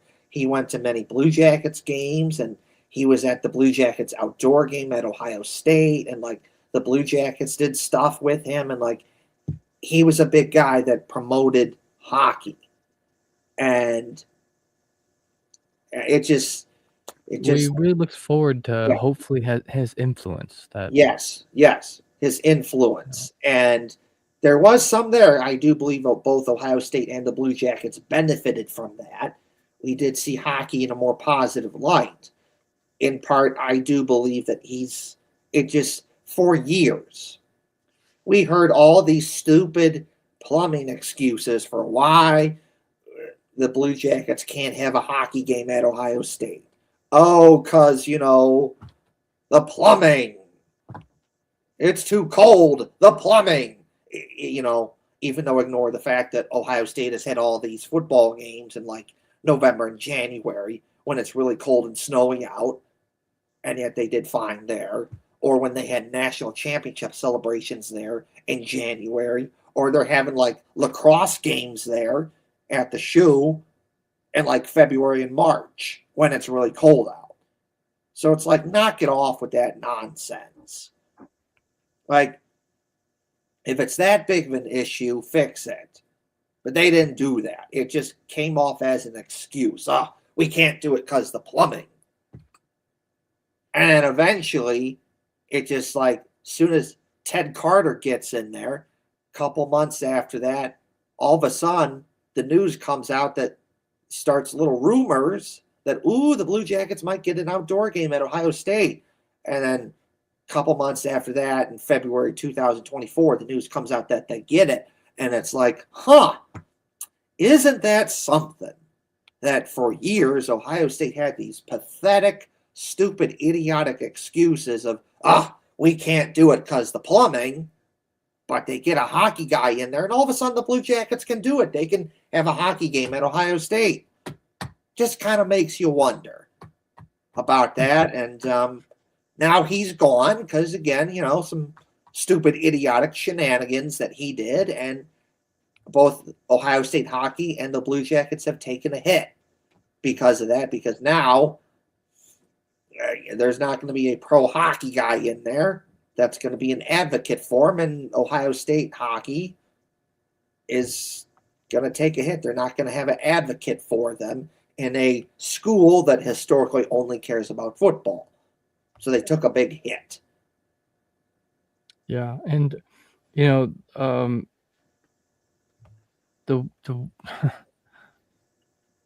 if you want to talk about the women's hockey yet too, I mean they just avoided a hit. Oh, yes, they did. So, do you have anything else to say about that before we get there? No, I think I said everything. All right. So, Hefty Duck is right. Ohio State hockey, the women's hockey, did avoid a big hit. What do I mean by that? I will tell you. So, I'll put this up on the screen. So, the Minnesota Golden Gophers recently fired their women's hockey coach. And as soon as that happened, many people who follow Ohio State hockey had a oh crap moment. Why did they have an oh crap moment? I'll tell you, because Nadine Muzzerall, who is the hockey coach for Ohio State women's hockey team, originally played for the Gophers, and she was an assistant coach there. And when you have a school like Minnesota that historically is really good at hockey, both in the men and the women, that historically have had way more success than Ohio State has, that have more money for hockey, more resources for hockey, way better hockey rinks for hockey. When that job becomes available, and you have someone like Nadine Muzzerall, who was a really good player there for Minnesota and coached there as an assistant coach, guess who do you think they're going to try and go for? Nadine Muzzerall. And if push comes to shove, if given the opportunity, guess who wins that one? Minnesota. Because Minnesota can say, hey, Nadine Muzzerall, come back home. You played for us. You coached for us as an assistant coach. Come back home and coach for us as the head coach. We will support you every step of the way. You want money, you got it. You want resources, you got it. We'll help you with recruiting. It's going to be a lot easier to come to recruit people to play hockey at Minnesota than it is Ohio State. We'll help you with that. Oh, we have world-class hockey rinks and awesome hockey facilities. We'll help you with that. It's there. Ohio State, if it came to that, would have lost. They could never even come close to competing with that. And that is the truth. If push comes to shove and that happens, the Gophers win. Ohio State loses. They cannot compete with that. So, what did Ohio State do? Ohio State got a little scared, and rightfully so, and they gave Nadine Muzzerall a new 5-year contract. So that puts a stop to her going to the Gophers, because you don't even want to take that chance. Because if you do, you lose. Because Ohio State historically does not care about hockey. They do not give money and resources that you need to be competitive for hockey. They do not have good hockey facilities. The shot sucks. It is awful. No one likes that building. It's too big. It's not good for basketball. It's not good for hockey. Even the concerts there get sloppy seconds. And that's the one redeeming quality that people say about the shot. Oh, it's good for concerts. Well, you don't even get, it's not even the first option. If you want a concert, guess what? All the big name bands go to Nationwide Arena first. When 21 Pilots had a concert in October of 2024 in Columbus, where'd they go? Nationwide Arena, not the Shot. And you could say that of just about every other big name band. Nationwide Arena is the first choice. So you get all that stuff that Ohio State does not do correctly for hockey. So they give Nadine Musrawal the big 5-year deal so that they avoid that. However, though, Ohio State, it's time to step up your game. No more. Because if push comes to shove again, you will not be so lucky next time. Because Nadine Musrawal, in my opinion, did you a favor. She knows that you don't do shit for her. She knows that she gets basically little to no resources, barely any money. The facilities suck. It's a peewee rink that was old and outdated and built in 1961.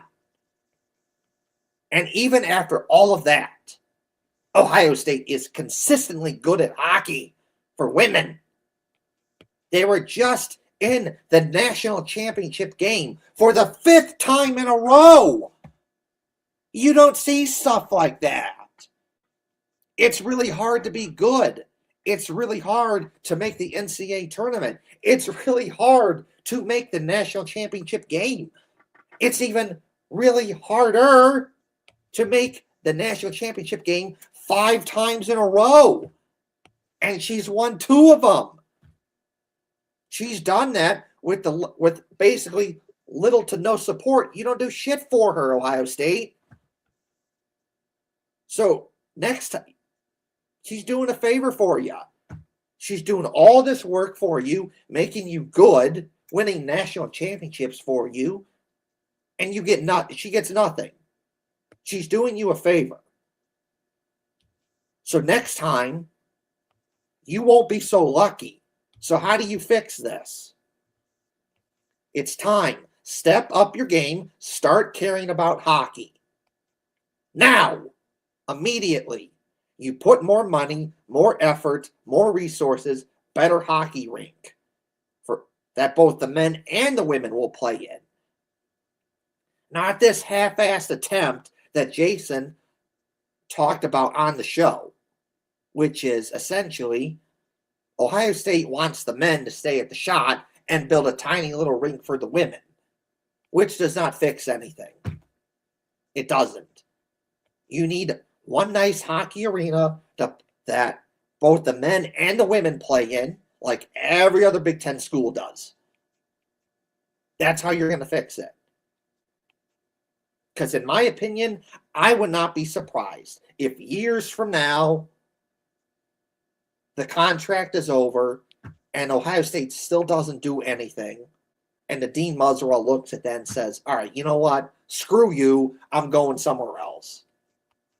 I did you a favor and I make you good and I get nothing for it. I'm going to go to a school that actually cares about hockey. That threat is still out there. Maybe not from the Gophers, which is the ultimate threat. But who's to say that, if a school like a Michigan comes along, who cares more about hockey? Or let's just, maybe one day Wisconsin needs a new head coach. Or Boston College or North Dakota or someone like that. They need a new coach and they could come in and say, hey, Nadine Musrawal, how you doing? We want you to be our coach, and we'll give you everything that you ever wanted, everything that you've ever needed. More money, more resources, a better hockey rink, better in recruiting. We'll give you all of that. And at that point in time, if Ohio State doesn't fix it and it's still in the same situation, I would not be surprised if Nadine Muzzerall left. I would not be surprised. So, TikTok, Ohio State, get going here. You need to fix this. You will not be so lucky next time. Make the idea of Nadine Muzzerall ever leaving not even close to being a possibility. You did that right here as of right now for the Gophers. You made sure that a top hockey school like Minnesota didn't come in and take your coach. But you will not be so lucky next time if you don't fix it. So you need to get in there and fix this immediately. Start caring about hockey, more money, more resources, better hockey rink, which will help with the recruiting, get better hockey players. And hey, what could Ohio State women's hockey do if Ohio State actually cared about hockey? They've got to 5 national championship games, winning 2 of them with basically no resources and very little money. What could they do if they actually had some of that? So that's all I'm going to say is Nadine Muzzerall did you a favor, Ohio State. She did you a favor. You better fix it this time because you won't be lucky next time. More money, more resources, new hockey arena. Or else you won't be so lucky next time. So we'll get Hefty Duck in here because I've been kind of on a little rant. No, I'm mostly just going to reiterate whatever you said. Because, yeah, it's a shame. But I do believe with more people and the ever-growing metropolitan area that is Columbus, I think that over time this could remedy itself. There's going to be a lot of people from out of the area moving into the area before long. It's one of the fastest growing metropolitan areas in the United States. So there's hope. That's all I got. Yeah. So there was good representation in the women's Frozen Four from the Big Ten. 3 of the 4 teams were Big Ten schools: Ohio State, Penn State, and Wisconsin. So that is cool.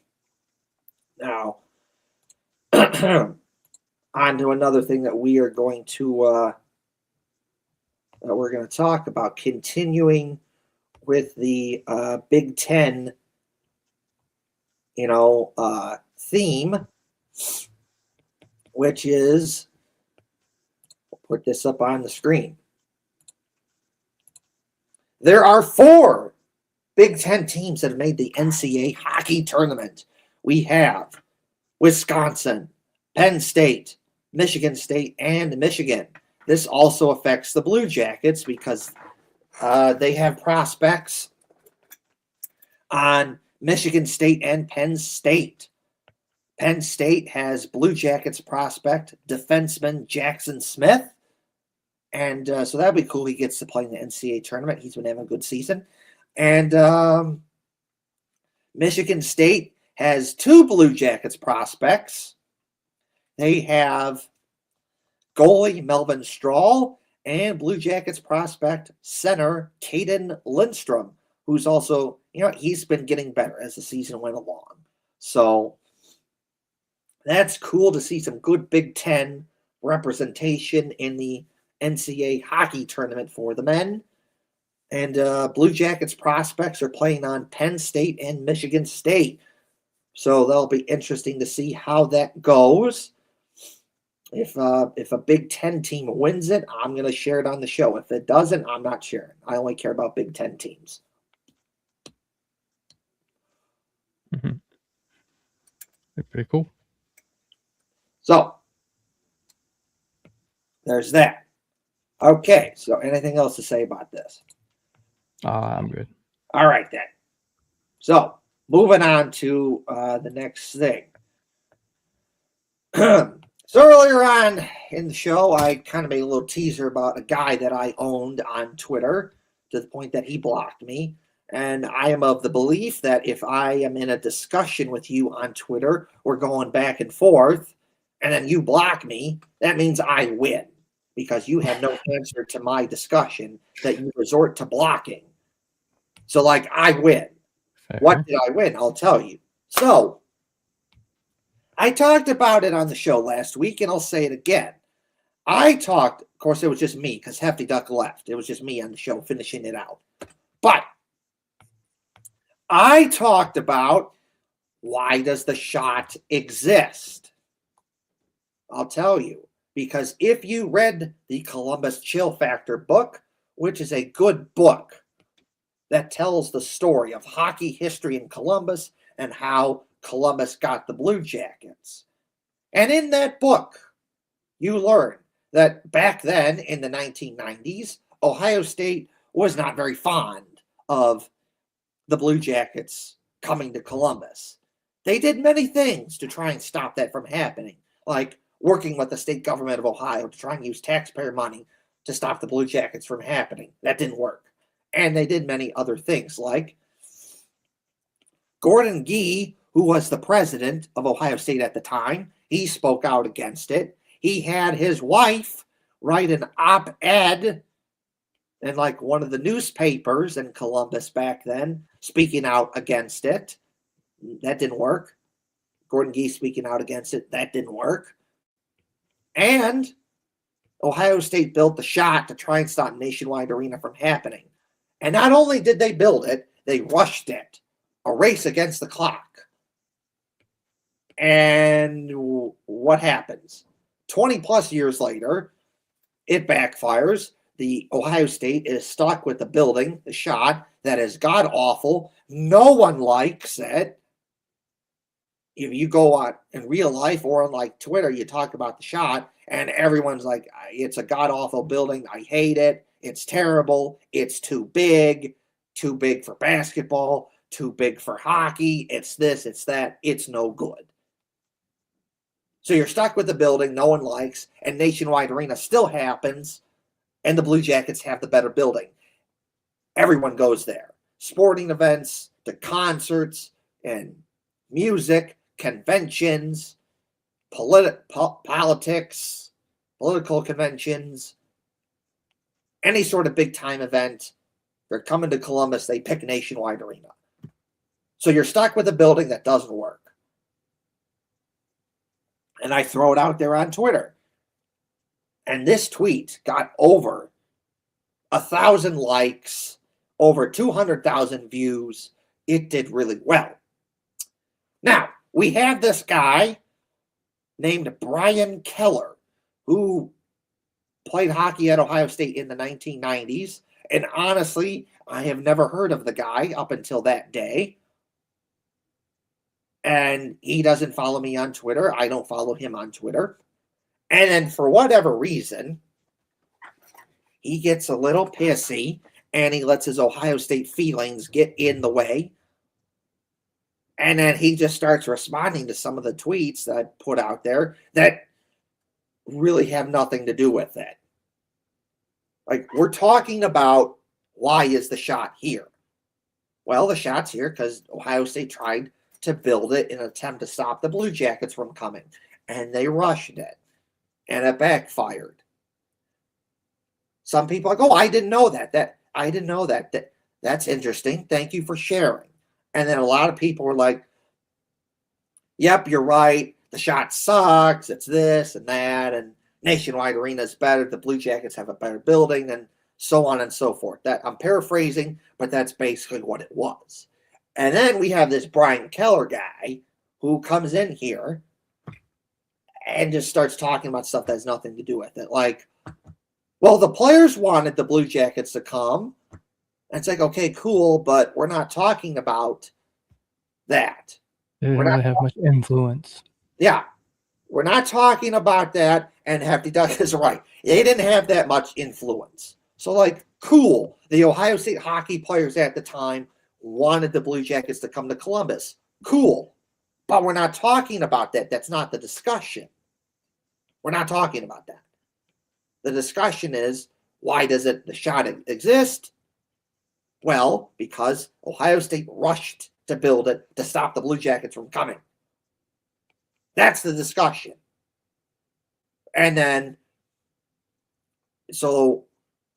and then he had some other idiotic nonsense like, do you really think that Ohio State hockey was a threat to the Blue Jackets? And it's like, again, no one is saying that.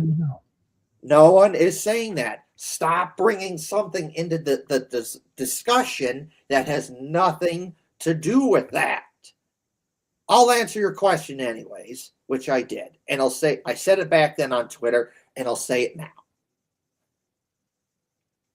The threat is from Ohio State, as in the institution, the school itself, not the hockey team. Not the hockey team. Ohio State back then looks at that and says, oh crap, that might be an actual threat to us, as in people might stop going to our football games and stuff like that.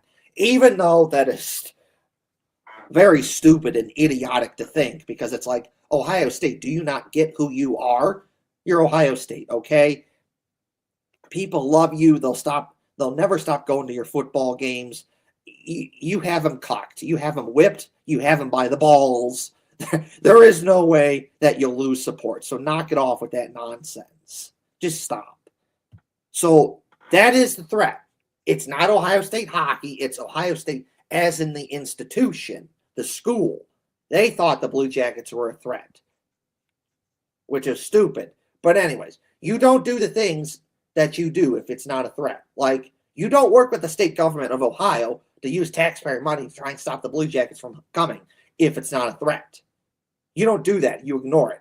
You do not build a building, which was the shot, to try and stop the Blue Jackets from coming if it's not a threat. If it's not a threat, you ignore it. You say, okay, whatever. You don't build the building. You don't work with the state government of Ohio. You don't have Gordon Gee, the president at the time, speak out against it. You don't have your Gordon Gee, you don't have your wife write an op-ed against it if it's not a threat. But it was a threat back then, according to Ohio State. You don't do those things if it's not a threat. And then he got pissy about that. And again, he let his Ohio State feelings get in the way. And it's like, oh, you think because of one book, you know everything. Ohio State doesn't care about hockey, and Gene Smith has stopped a new hockey facility and all this other stuff. And it's like, buddy, settle down here. You're talking to me. You're preaching to the choir here. I understand what you're trying to get at here. I agree with you. You don't have to convince me here. But again, why are you trying to bring something into the conversation that has nothing to do with what we're talking about? And then I called it, well, if Ohio State had better hockey facilities, they would be more competitive. And again, he's like getting more pissy, and Ohio State feelings get in your way. And I'm like, in a tweet, there's nothing, whatever. But he's like, I thought that the facility sucked, but I thought they're already competitive. And it's like, yeah, again, but you're missing the point. Yes, the women's team is really good competitive. The men's not so much. But it would help both if they had better hockey facilities. They would be more competitive. They would attract better players, which means better teams. And then there's some other stuff some other nonsense that, again, he let his Ohio State feelings get in the way. And people would back me up and say, nope, what Uni Blue Soldiers is saying is right. He's right. Here's the proof. And they back it up with different articles. And they back up, no, read the Chill Factor book. He's right. And then in the end, after all, and then they say, oh, I don't know who you are, but you hate Ohio State, and that's all I need to know. And it's like, buddy, settle down here. You're right. You don't know who I am. Because if you did, you would know that I'm 34 years old. In my 34 years of life, I've been an Ohio State guy, watching all the football games, wearing Ohio State stuff. I was the only guy in a small town in Illinois at Johnsburg High School. And we backed up any of the Johnsburg, Illinois schools, Bush and Johnsburg Junior High and Johnsburg High School. I was that guy that was wearing Ohio State stuff. The only guy that was doing it. And sometimes I jokingly got made fun of for it. Oh, Ohio State, they're this or that, they're going to lose or this or that. And I got made fun for it. And I sit there and take it. When I was in high school, there was a guy named CJ Fedorowicz who was really good at football. He was like one of the most popular kids in the school at the time. He was so good that he was getting offers from different Big Ten schools. He was getting offers from Illinois and Iowa and a whole bunch of other Big Ten schools, including Ohio State.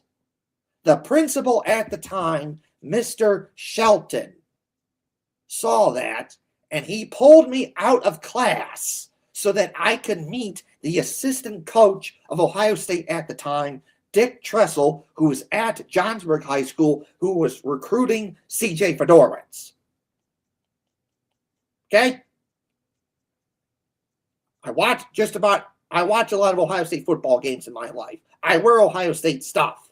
Every time I'm in Columbus for Blue Jackets games, I make sure that I stop by all the Ohio State stores and check them out. Whether that be Conrad's, that doesn't exist anymore, but when they did, I check it out.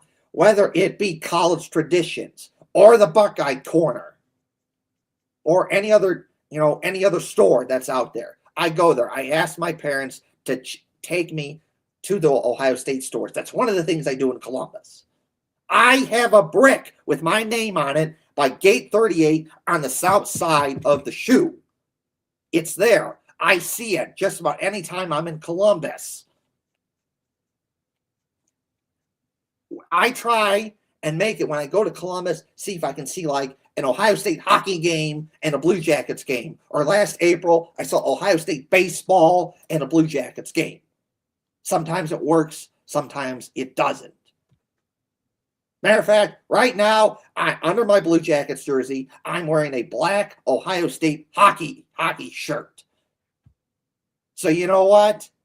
Don't come to me and tell me that I hate Ohio State. Knock it off with that nonsense. I'm not going to sit there and take it.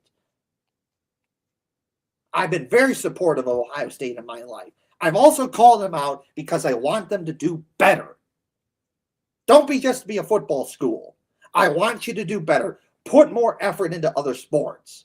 Hockey, basketball, baseball, whatever. It's a give and a take, and I've always lived like that. Not just Ohio State, but Blue Jackets or anything else. There's a give, I'm going to tell you what I like, and there's a take, and I'm going to tell you what I don't like and what I want to be better. So yes, you don't know who I am. You don't know who Union Blue Soldiers are, because if you did, you would know that we've been very supportive of Ohio State. We've also been very critical, but we're also big Blue Jackets fans that love the Blue Jackets, and we have marches every year before the Blue Jackets home opener to cheer on the Blue Jackets that have been featured on 97.1 The Fan and the Columbus Dispatch and ABC 6 News and NBC 4 and 10 TV and the scoreboard at Blue Jackets games. And it's been on TV for a ticket commercial during Blue Jackets games. And the Blue Jackets have promoted the marches that I've done in 2021, 2022, 2023. They participated in those marches, promoted it all over social media. So you don't know who Union Blue Soldiers are. You don't know who I am. Because if you did, you would know that I'm a big Blue Jackets guy. And in my 34 years of life, I've been a big Ohio State guy. I called them out on a lot of stuff, but I've also been very supportive of them. And after all of that, he blocked me because he couldn't handle it. You let your Ohio State feelings get in your way. And when you block someone, when you're having a discussion with someone, a back and forth, and then you resort to blocking, that means you lose. I win because you have no comeback to my ideas. That's the truth. So I win. I have claimed victory and defeated a former Ohio State player who played in the 90s, and honestly, most people have probably never heard of the guy, including me, up until that time when he getting a little bit pissy on Twitter and letting his Ohio State feelings get in his way. So, I win. And this is all I'm going to say. And then we, Hefty Duck can say something. And there's a couple of things I want to talk about, then we can get out of here. Most people who like Ohio State, they are very good people, and that they are able to understand what's going on. They are able to separate their Ohio State feelings from it. They know where they're at. They know that they're really, really, really, really good at football year in, year out. They're one of those teams that's going to be consistently good, and they're going to be one of those teams that good chance that they're going to beat Michigan and they're going to win the Big Ten, and more likely than not, they're probably going to win the national championship. They're just that good. But when it comes to other sports, most Ohio State fans are able to understand that stuff like that's not going to happen. That generally speaking, they're not going to be that good. Every so often, you'll be lucky they'll have a good season. Like when Ohio State men's hockey went to the Frozen Four in 2018, or the basketball team has a good season or whatnot. Most people understand that. But then there are some people that do not understand that, and they let their Ohio State feelings get in their way. Do not let your Ohio State feelings get in your way, or sports teams in general. Sometimes you have to call balls and strikes. You have to tell it out how it is. You have to do a little give and a little take. Give something I like, take something I don't, and something that needs to be better. And in this instance, Mr. Brian Keller, you let your Ohio State feelings get in your way, and ultimately you blocked me because you could not refute any of my arguments. Because deep down inside, in my opinion, you know that I'm right. You let your Ohio State feelings get in your way. You let them get in your way. You know deep down inside that I'm right. And you said that, you said that I was wrong about that Ohio State doesn't care about hockey. I was wrong. Oh, really? Really? Where's all the money? Where's all the resources? Where's the new hockey facilities? Where's all these big players coming to Ohio State? Oh, wait, that doesn't happen because they don't care. Because real schools that are serious about hockey get more money, more resources, better hockey facilities. You of all people should know that, but apparently you don't. You let your Ohio State feelings get in the way, and you cannot handle the truth that the shot was built in an attempt to stop the Blue Jackets. And the shot sucked, and that kind of got your feelings hurt, and a whole bunch of other stuff. So, in the end, I win because you block me on Twitter, and I win because when you do that, when you block people on Twitter, when you're having a discussion, it means that you can't refute other people's ideas. You can't come back. You can't, come back with a different argument. I win. You lose because you let your Ohio State feelings get in your way. I win, and I owned a guy on Twitter, and he blocked me for it because he can't handle the truth. He let his Ohio State feelings get in his way. Yeah, that's the way she goes. I don't really have much to comment with it myself. That wasn't there. But I do need to get going. If you want to continue, feel free. Yes. Check me out on Instagram. Check me out wherever. Don't forget to check out our YouTube. I'll let Kevin do all the rest of the call-outs at the end of the show. But thanks all for being here. Thanks for having me. And I will see you again next week. Have a good one, man. We'll catch you soon. Hit the right button.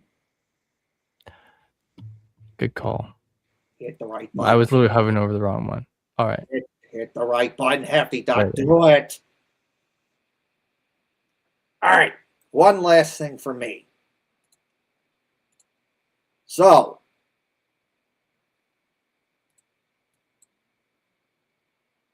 Mark Titus put this up. Mark Titus is a former Ohio State basketball player, and he had a little clip recently that got people's Ohio State feelings in their way. Basically calling out saying that Ohio State basketball fans are the worst in the world. They don't watch football all year, and then they pay attention to the basketball program. They parachute in late January, early February. Basically calling out that, you're not very good fans, and he's also kind of calling out where it's like, you really don't care about other sports besides football. And there's some truth to that, and some people are getting a little bit pissy and getting upset about that, getting their Ohio State feelings in the way, but it's the truth. There's a big reason why you see a big jump in attendance when Ohio State football is done for Blue Jackets games. Like the Blue Jackets, good support, good attendance. Always have that.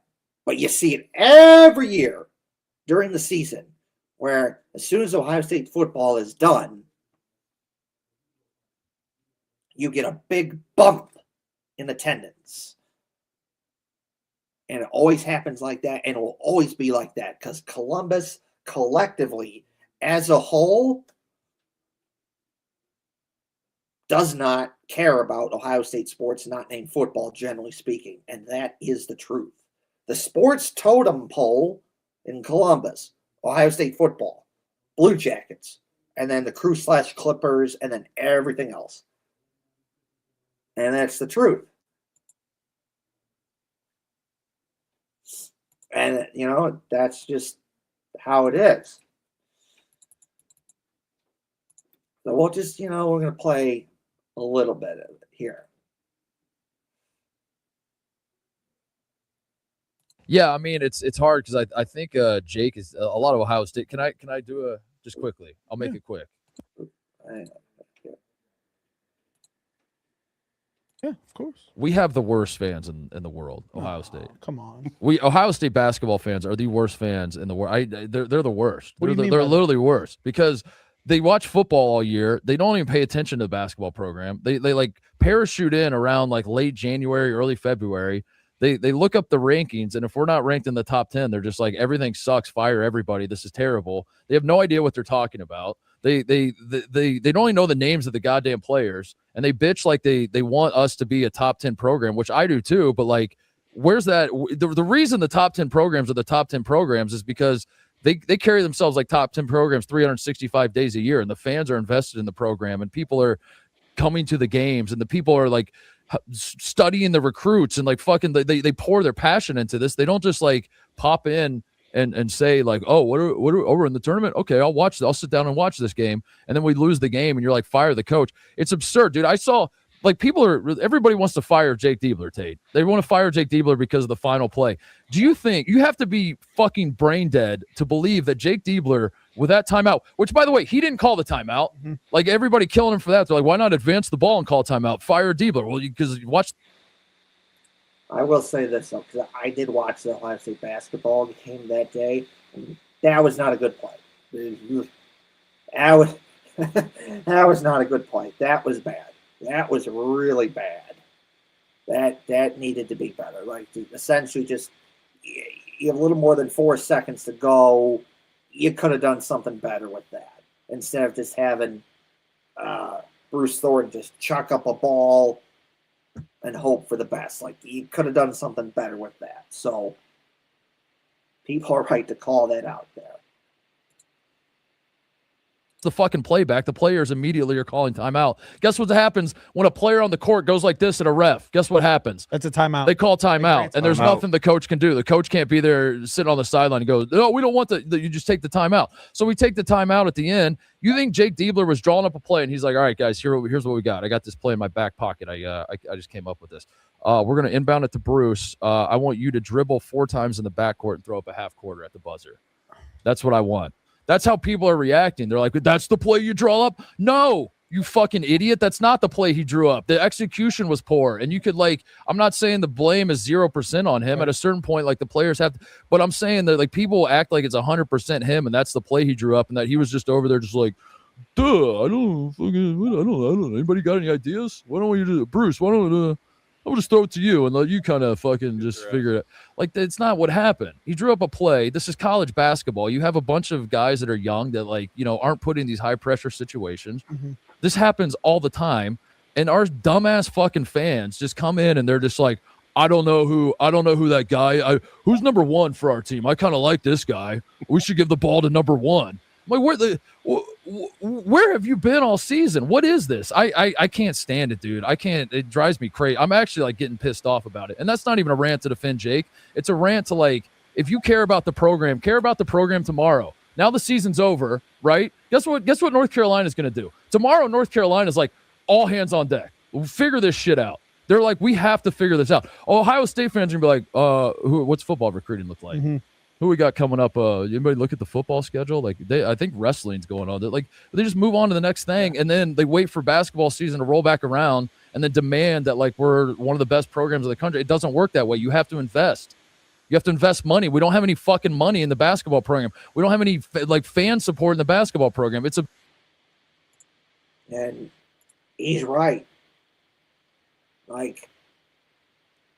Many Ohio State fans, they have a football mindset when it comes to other sports. They want it to be good, like football, which is consistently good and awesome.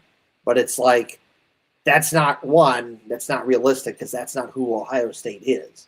But if you want it to be that way, you need more money for that.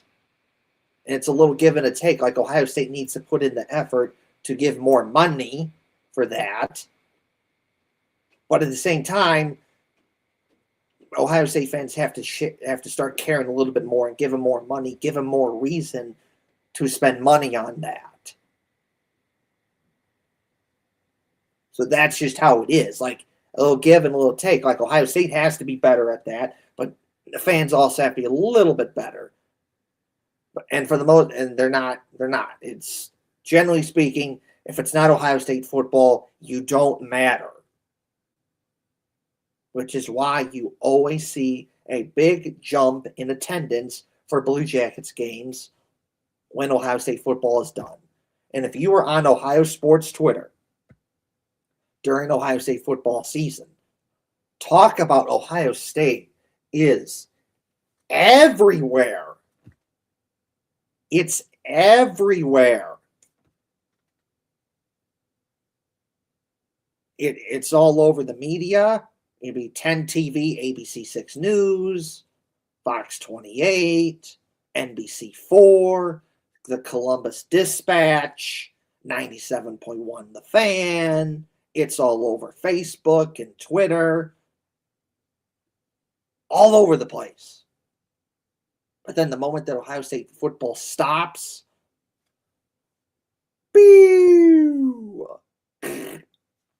all talk of Ohio State basically gets flushed down the toilet and is basically non-existent. Maybe every so often they'll talk about what the basketball team is doing, or in this case, if the women's hockey team does what they do, which is be consistently good and make the national championship game, then they'll get talked about. But generally speaking, that doesn't happen. As soon as Ohio State football is done, Ohio State talk is non-existent. You don't really see it on social media, so not on Facebook, not on Twitter. You really don't hear about it much in the Columbus Dispatch or 97.1 The Fan or any of the big TV channels there. Generally speaking, you don't hear much about it. From 10 TV, ABC 6 News, NBC 4, Fox 28, whatever. You just don't. Because that is the mindset that most people have in Columbus when it comes to Ohio State. If you're not football, you don't matter. And I'm not going to pay attention to you. Instead of Ohio State's football is done. Oh, hey, Blue Jackets, how you doing? Hey, everyone. We're going to the Blue Jackets game now. Let's go check out what's going on with the Blue Jackets. All right, everyone, we're going to the Blue Jackets game.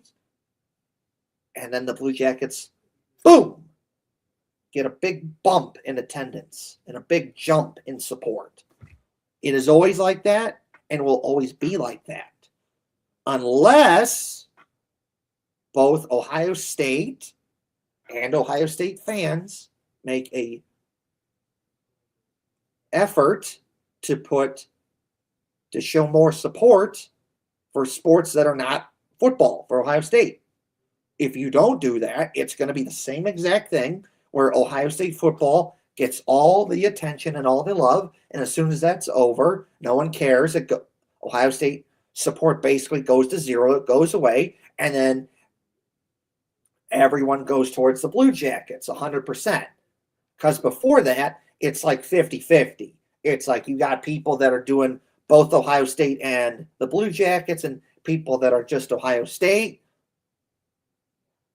So it's a little bit of both. But once Ohio State football goes away, it's like everyone goes to the Blue Jackets. You can see it. You can feel it. The amount of Blue Jackets talk that goes on Twitter and even like Facebook, boom! It's a big jump. You can see it. You can feel it. It's there. And the only way that changes if both the fans and Ohio State themselves put more effort into caring about Ohio State sports that are not football. Because otherwise you're just going to get the same thing where it's like Ohio State football, yay, everyone, go Bucks, OHIO, we love you, support, and then it goes away and it goes down the toilet, and then Blue Jackets get 100% support. Because that's just how it is. Absurd, but you still have the expectation like we should be Duke or Kansas or whatever. Pisses me off, Tate. Well, let me good rant. Let me move on to something else. Well, I honestly do. I think we have the worst fans in basketball because at least like the obnoxious like Kentucky fans, they're putting their money where their mouth is. They're putting their passion where their mouth. Like they show up and like they like you want to point at Kentucky fans and be like, you guys are insane. You want to fire a coach after 1 year because he doesn't make the Sweet 16. That's insane. I mean, like, yeah, maybe it is insane, but at least like that's what they live and breathe year round.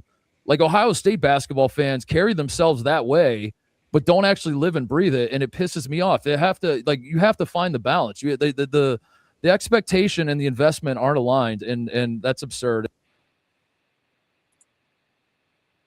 So, and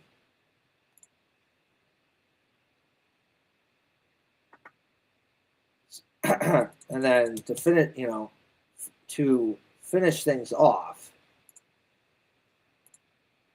I responded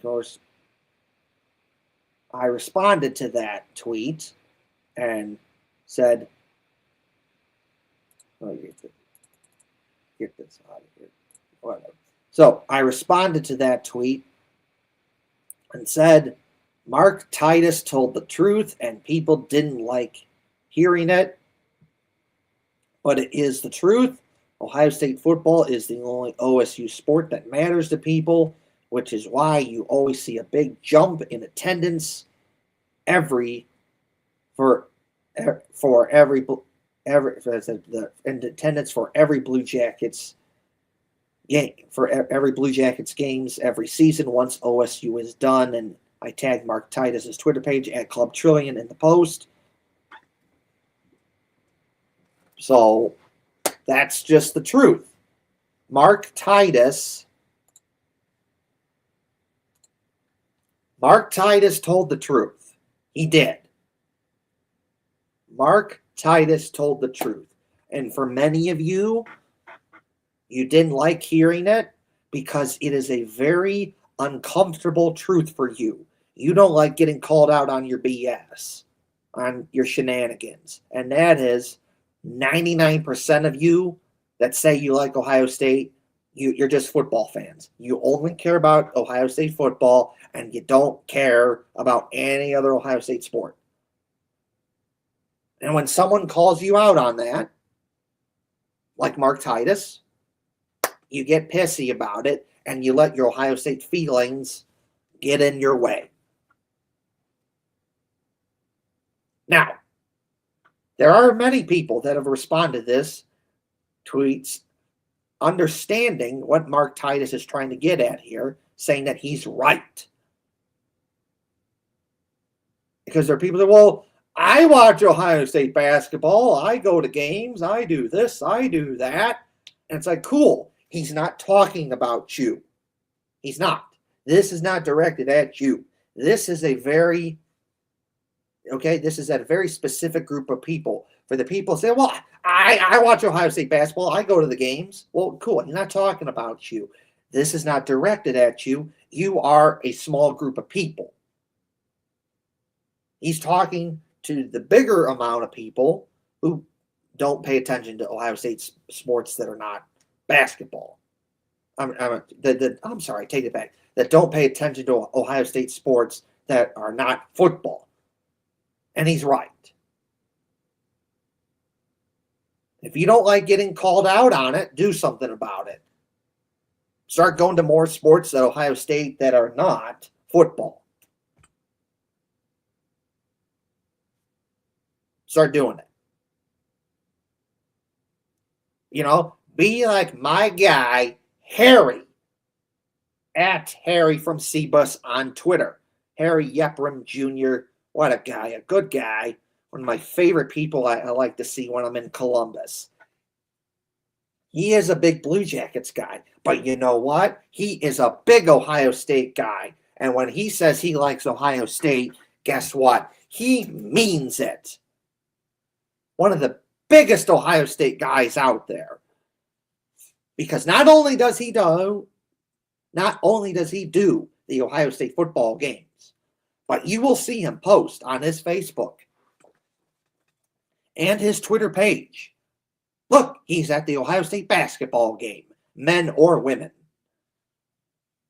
In fact, the women, Ohio State women, they're in the NCAA basketball tournament, and they have a home game against Notre Dame.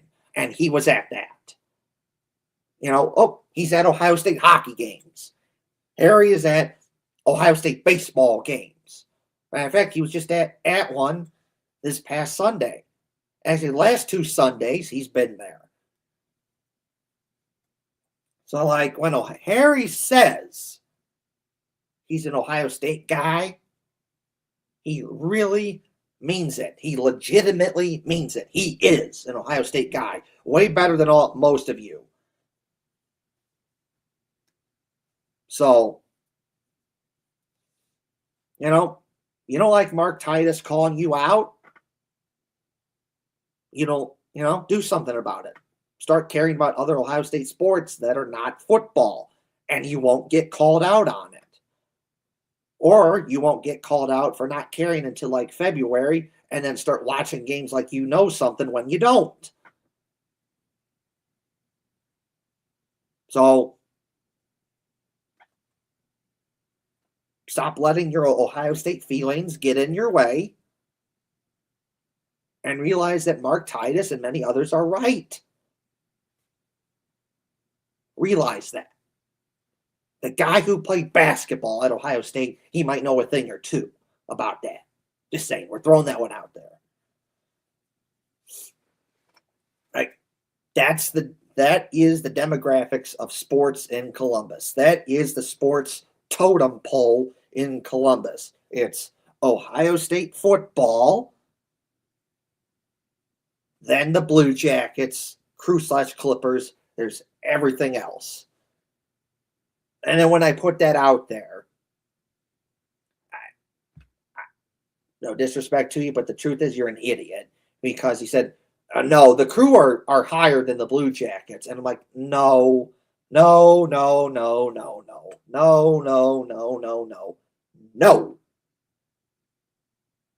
I like the Crew. I've been to multiple Crew games. I have Crew stuff.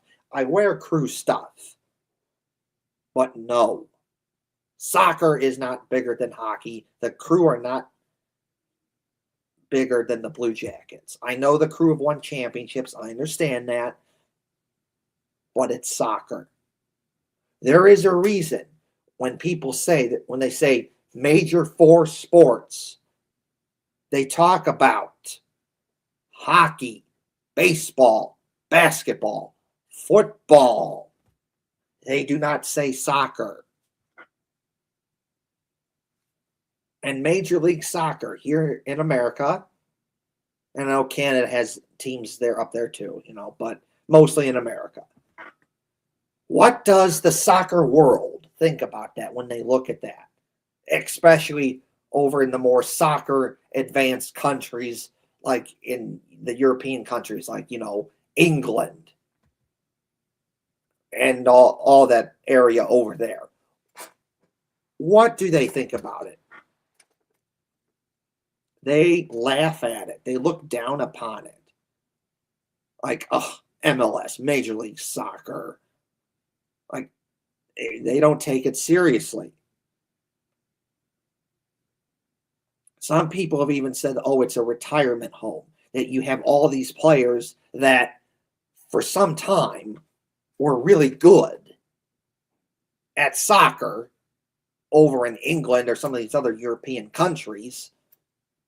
And then they just get to a point to where they're not good enough to play soccer over in Europe. So then they come over to Major League Soccer in America or one of the Canadian teams, and they play there because they're good enough to be there, but not good enough to be over in the real good leagues over in Europe. Because that's what it is. It's seen as a retirement home for many of these older players. You're not good enough for Europe, but you're still good enough to play in a lesser league. Now, as the years have gone by, Major League Soccer has gotten better, more and more better players. The Crew are evident of that. They've had some good players over the years. They've won 3 championships, in part because of those better players that they've had. But again, to suggest that soccer on the sports totem pole in Columbus, that the Crew are higher than the Blue Jackets, no. No. 4 major sports. They talk about, does your city have a 4 major sports team? Do you have a hockey team? Do you have a baseball team? Do you have a basketball team? Do you have a football team? That's what they talk about. That is what they talk about. And that's the truth. You have it where I've always thought this was stupid because you don't see this in any other league.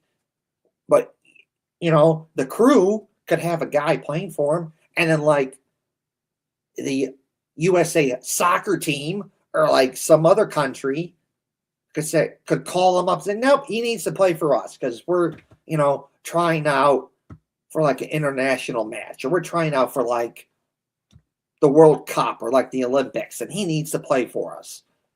And I always thought that's stupid and idiotic. I wish that these teams would stand up to him and say, no, they belong to us. Because you do not see that in any other sport. Can you imagine? Like, like the Reds, like the Dominican Republic says, we're going to take Ellie De La Cruz. He needs to play a game for us. Like the Reds would look at that and say, like, dude, screw you. Go away. Like, he's ours. He's playing for us. No. Or like, can you imagine if like Canada went to the Blue Jackets and said, yeah, Adam Fantilli needs to play a game for us.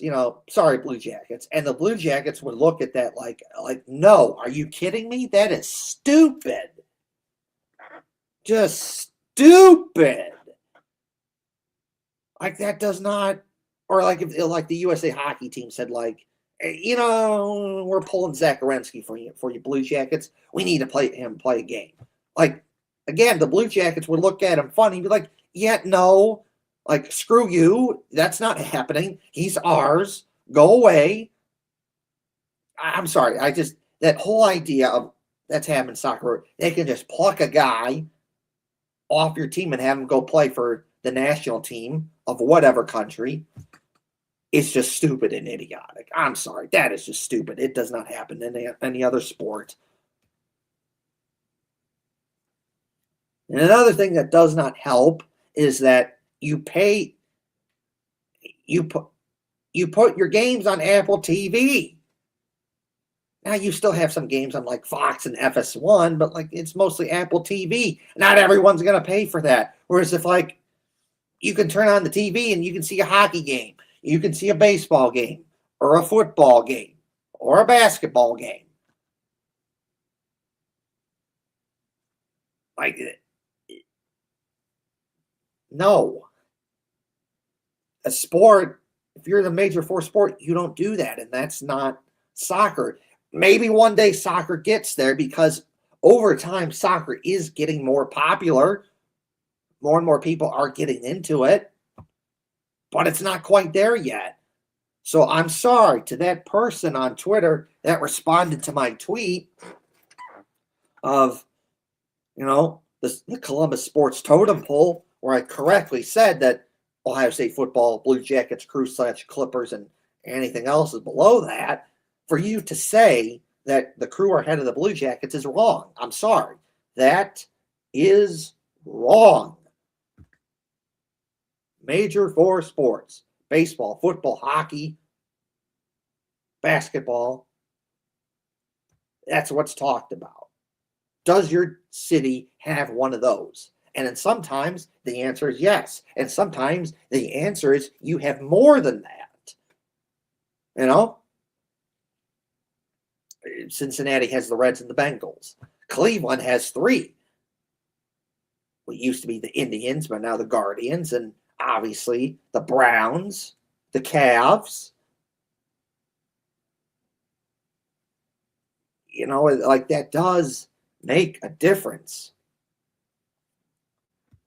Professional sports matter. If you have one of the big four, it matters. It matters. It's a reason why people come to your city. A lot of people like sports of all walks of life. They like sports. And if you don't have that, you lose.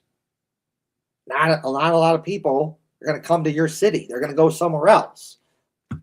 Sure, you might come to that city, for something else, There's like a good food scene. Like you got some good restaurants there. And I don't know, you got like good art there. You got some museums and maybe you got some good plays.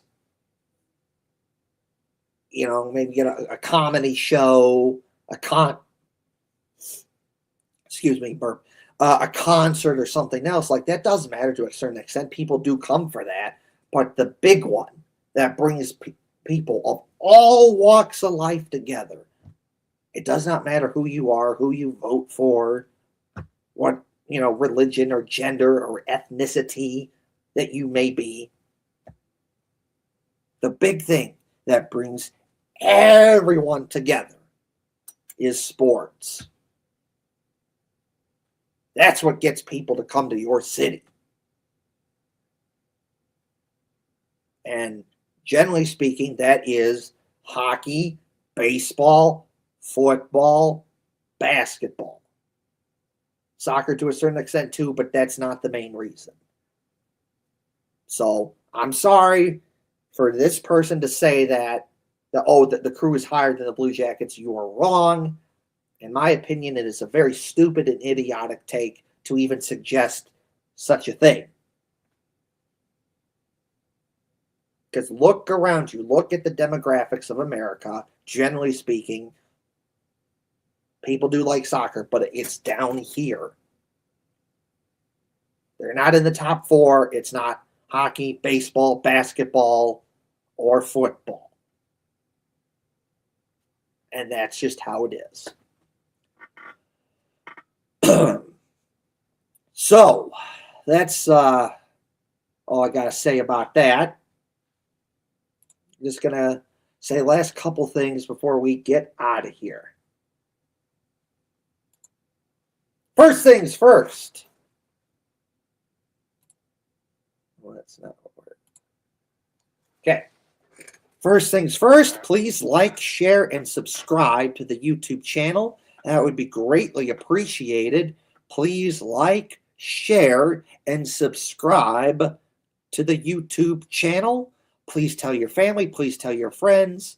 Like, share, and subscribe to the YouTube channel. That would be greatly appreciated very much. So like, share, and subscribe to our YouTube channel.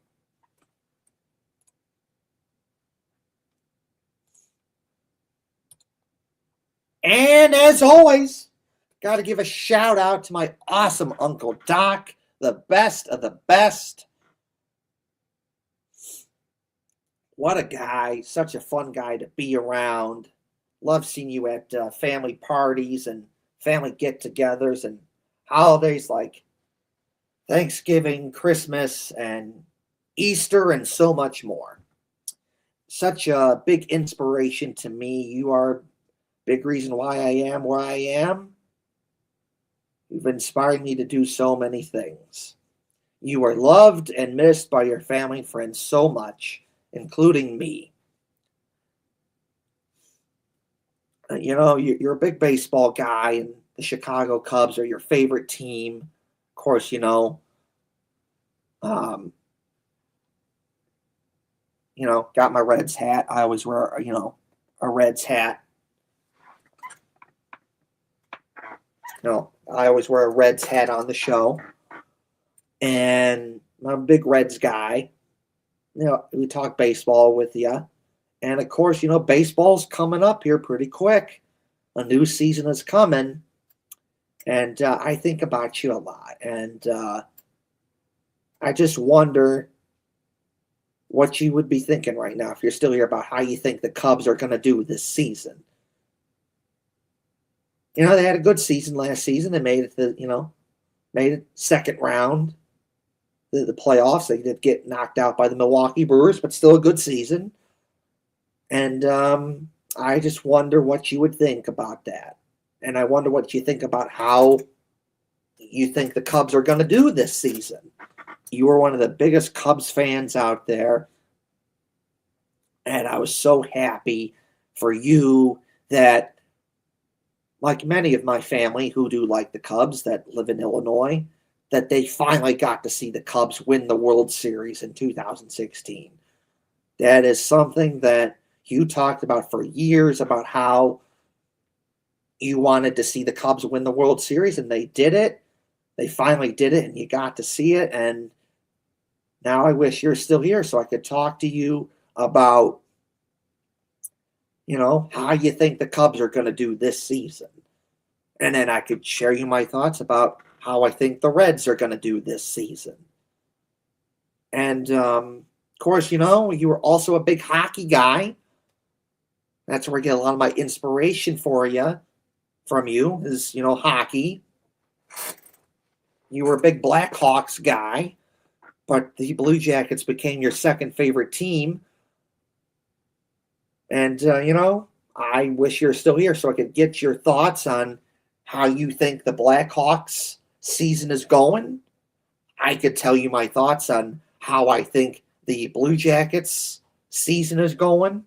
And we could just, to use a saying, shoot the shit, have fun, and, talk some hockey. You could share your thoughts on how you think the Blackhawks are doing, and I could share my thoughts on how I think the Blue Jackets are doing. So, shout out to my awesome Uncle Doc. I wish you were still here very much, but you unfortunately died in September of 2024. You are loved and missed very much, including me. So, I wish you were still here. I really do. But anyways, shout out to my awesome Uncle Doc. I wish you're still here so I could talk some hockey with you. Shout out to my awesome Uncle Doc. Thank you for everything.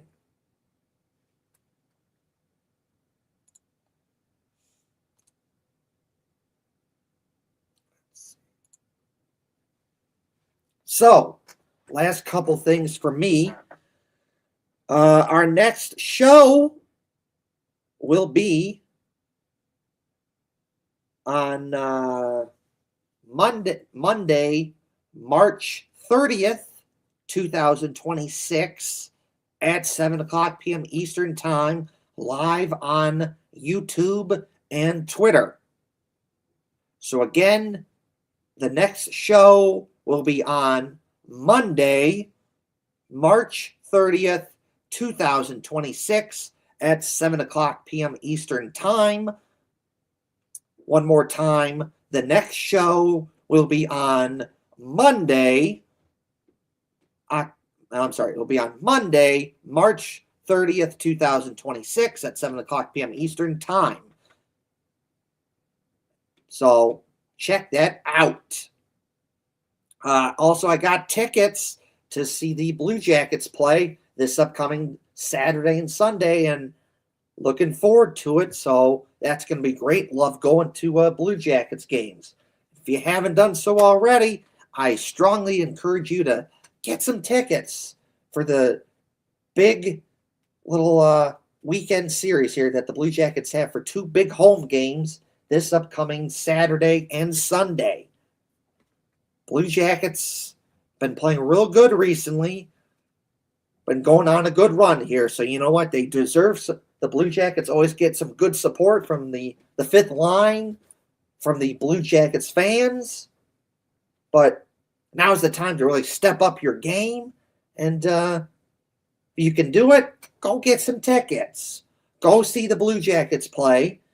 Two big home games this upcoming Saturday and Sunday. Go see the Blue Jackets play this upcoming Saturday and Sunday. I got my tickets to see the Blue Jackets play this upcoming Saturday and Sunday. Blue Jackets games are fun, and I'm looking forward to it to see the Blue Jackets play. CBJ! CBJ! CBJ! Let's go, Jackets! Let's go, Jackets! Let's go, Jackets! CBJ! CBJ! CBJ! CBJ! So, go get your tickets to see the Blue Jackets play this upcoming Saturday and Sunday. I'll be there. Looking forward to going to more Blue Jackets games. Blue Jackets games are fun. I got my tickets. Looking forward to seeing the Blue Jackets play. It's going to be great. Looking forward to seeing the Blue Jackets play.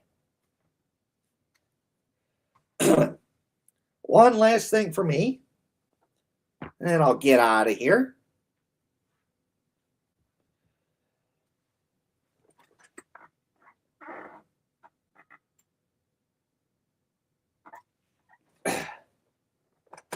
Don't forget to check out Union Blue Soldiers.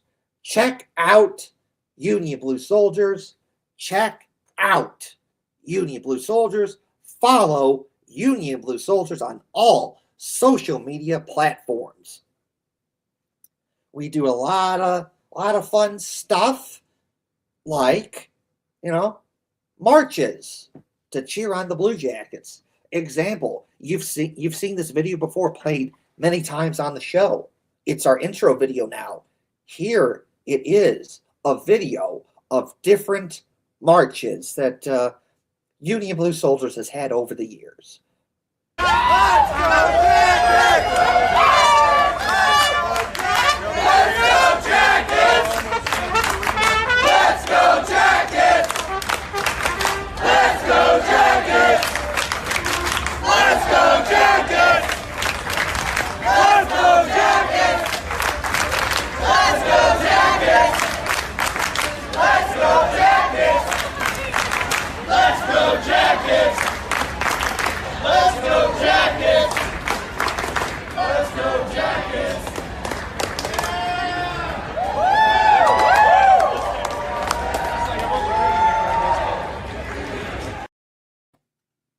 So that's just a video of just different marches that Union Blue Soldiers has had over the years. And we do them before every Blue Jackets home opener. And I've also done it before Blue Jackets home playoff games. And, the Blue Jackets could make the playoffs.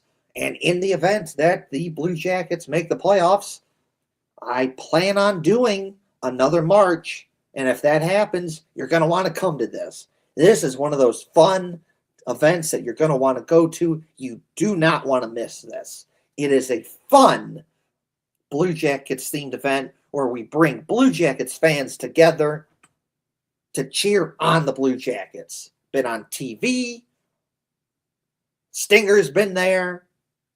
People throw the t-shirts at the Blue Jackets games and the crowd have been there. Columbus Dispatch, it's been on the scoreboard at Blue Jackets games and ABC 6 News and 10 TV, NBC 4, and so much more.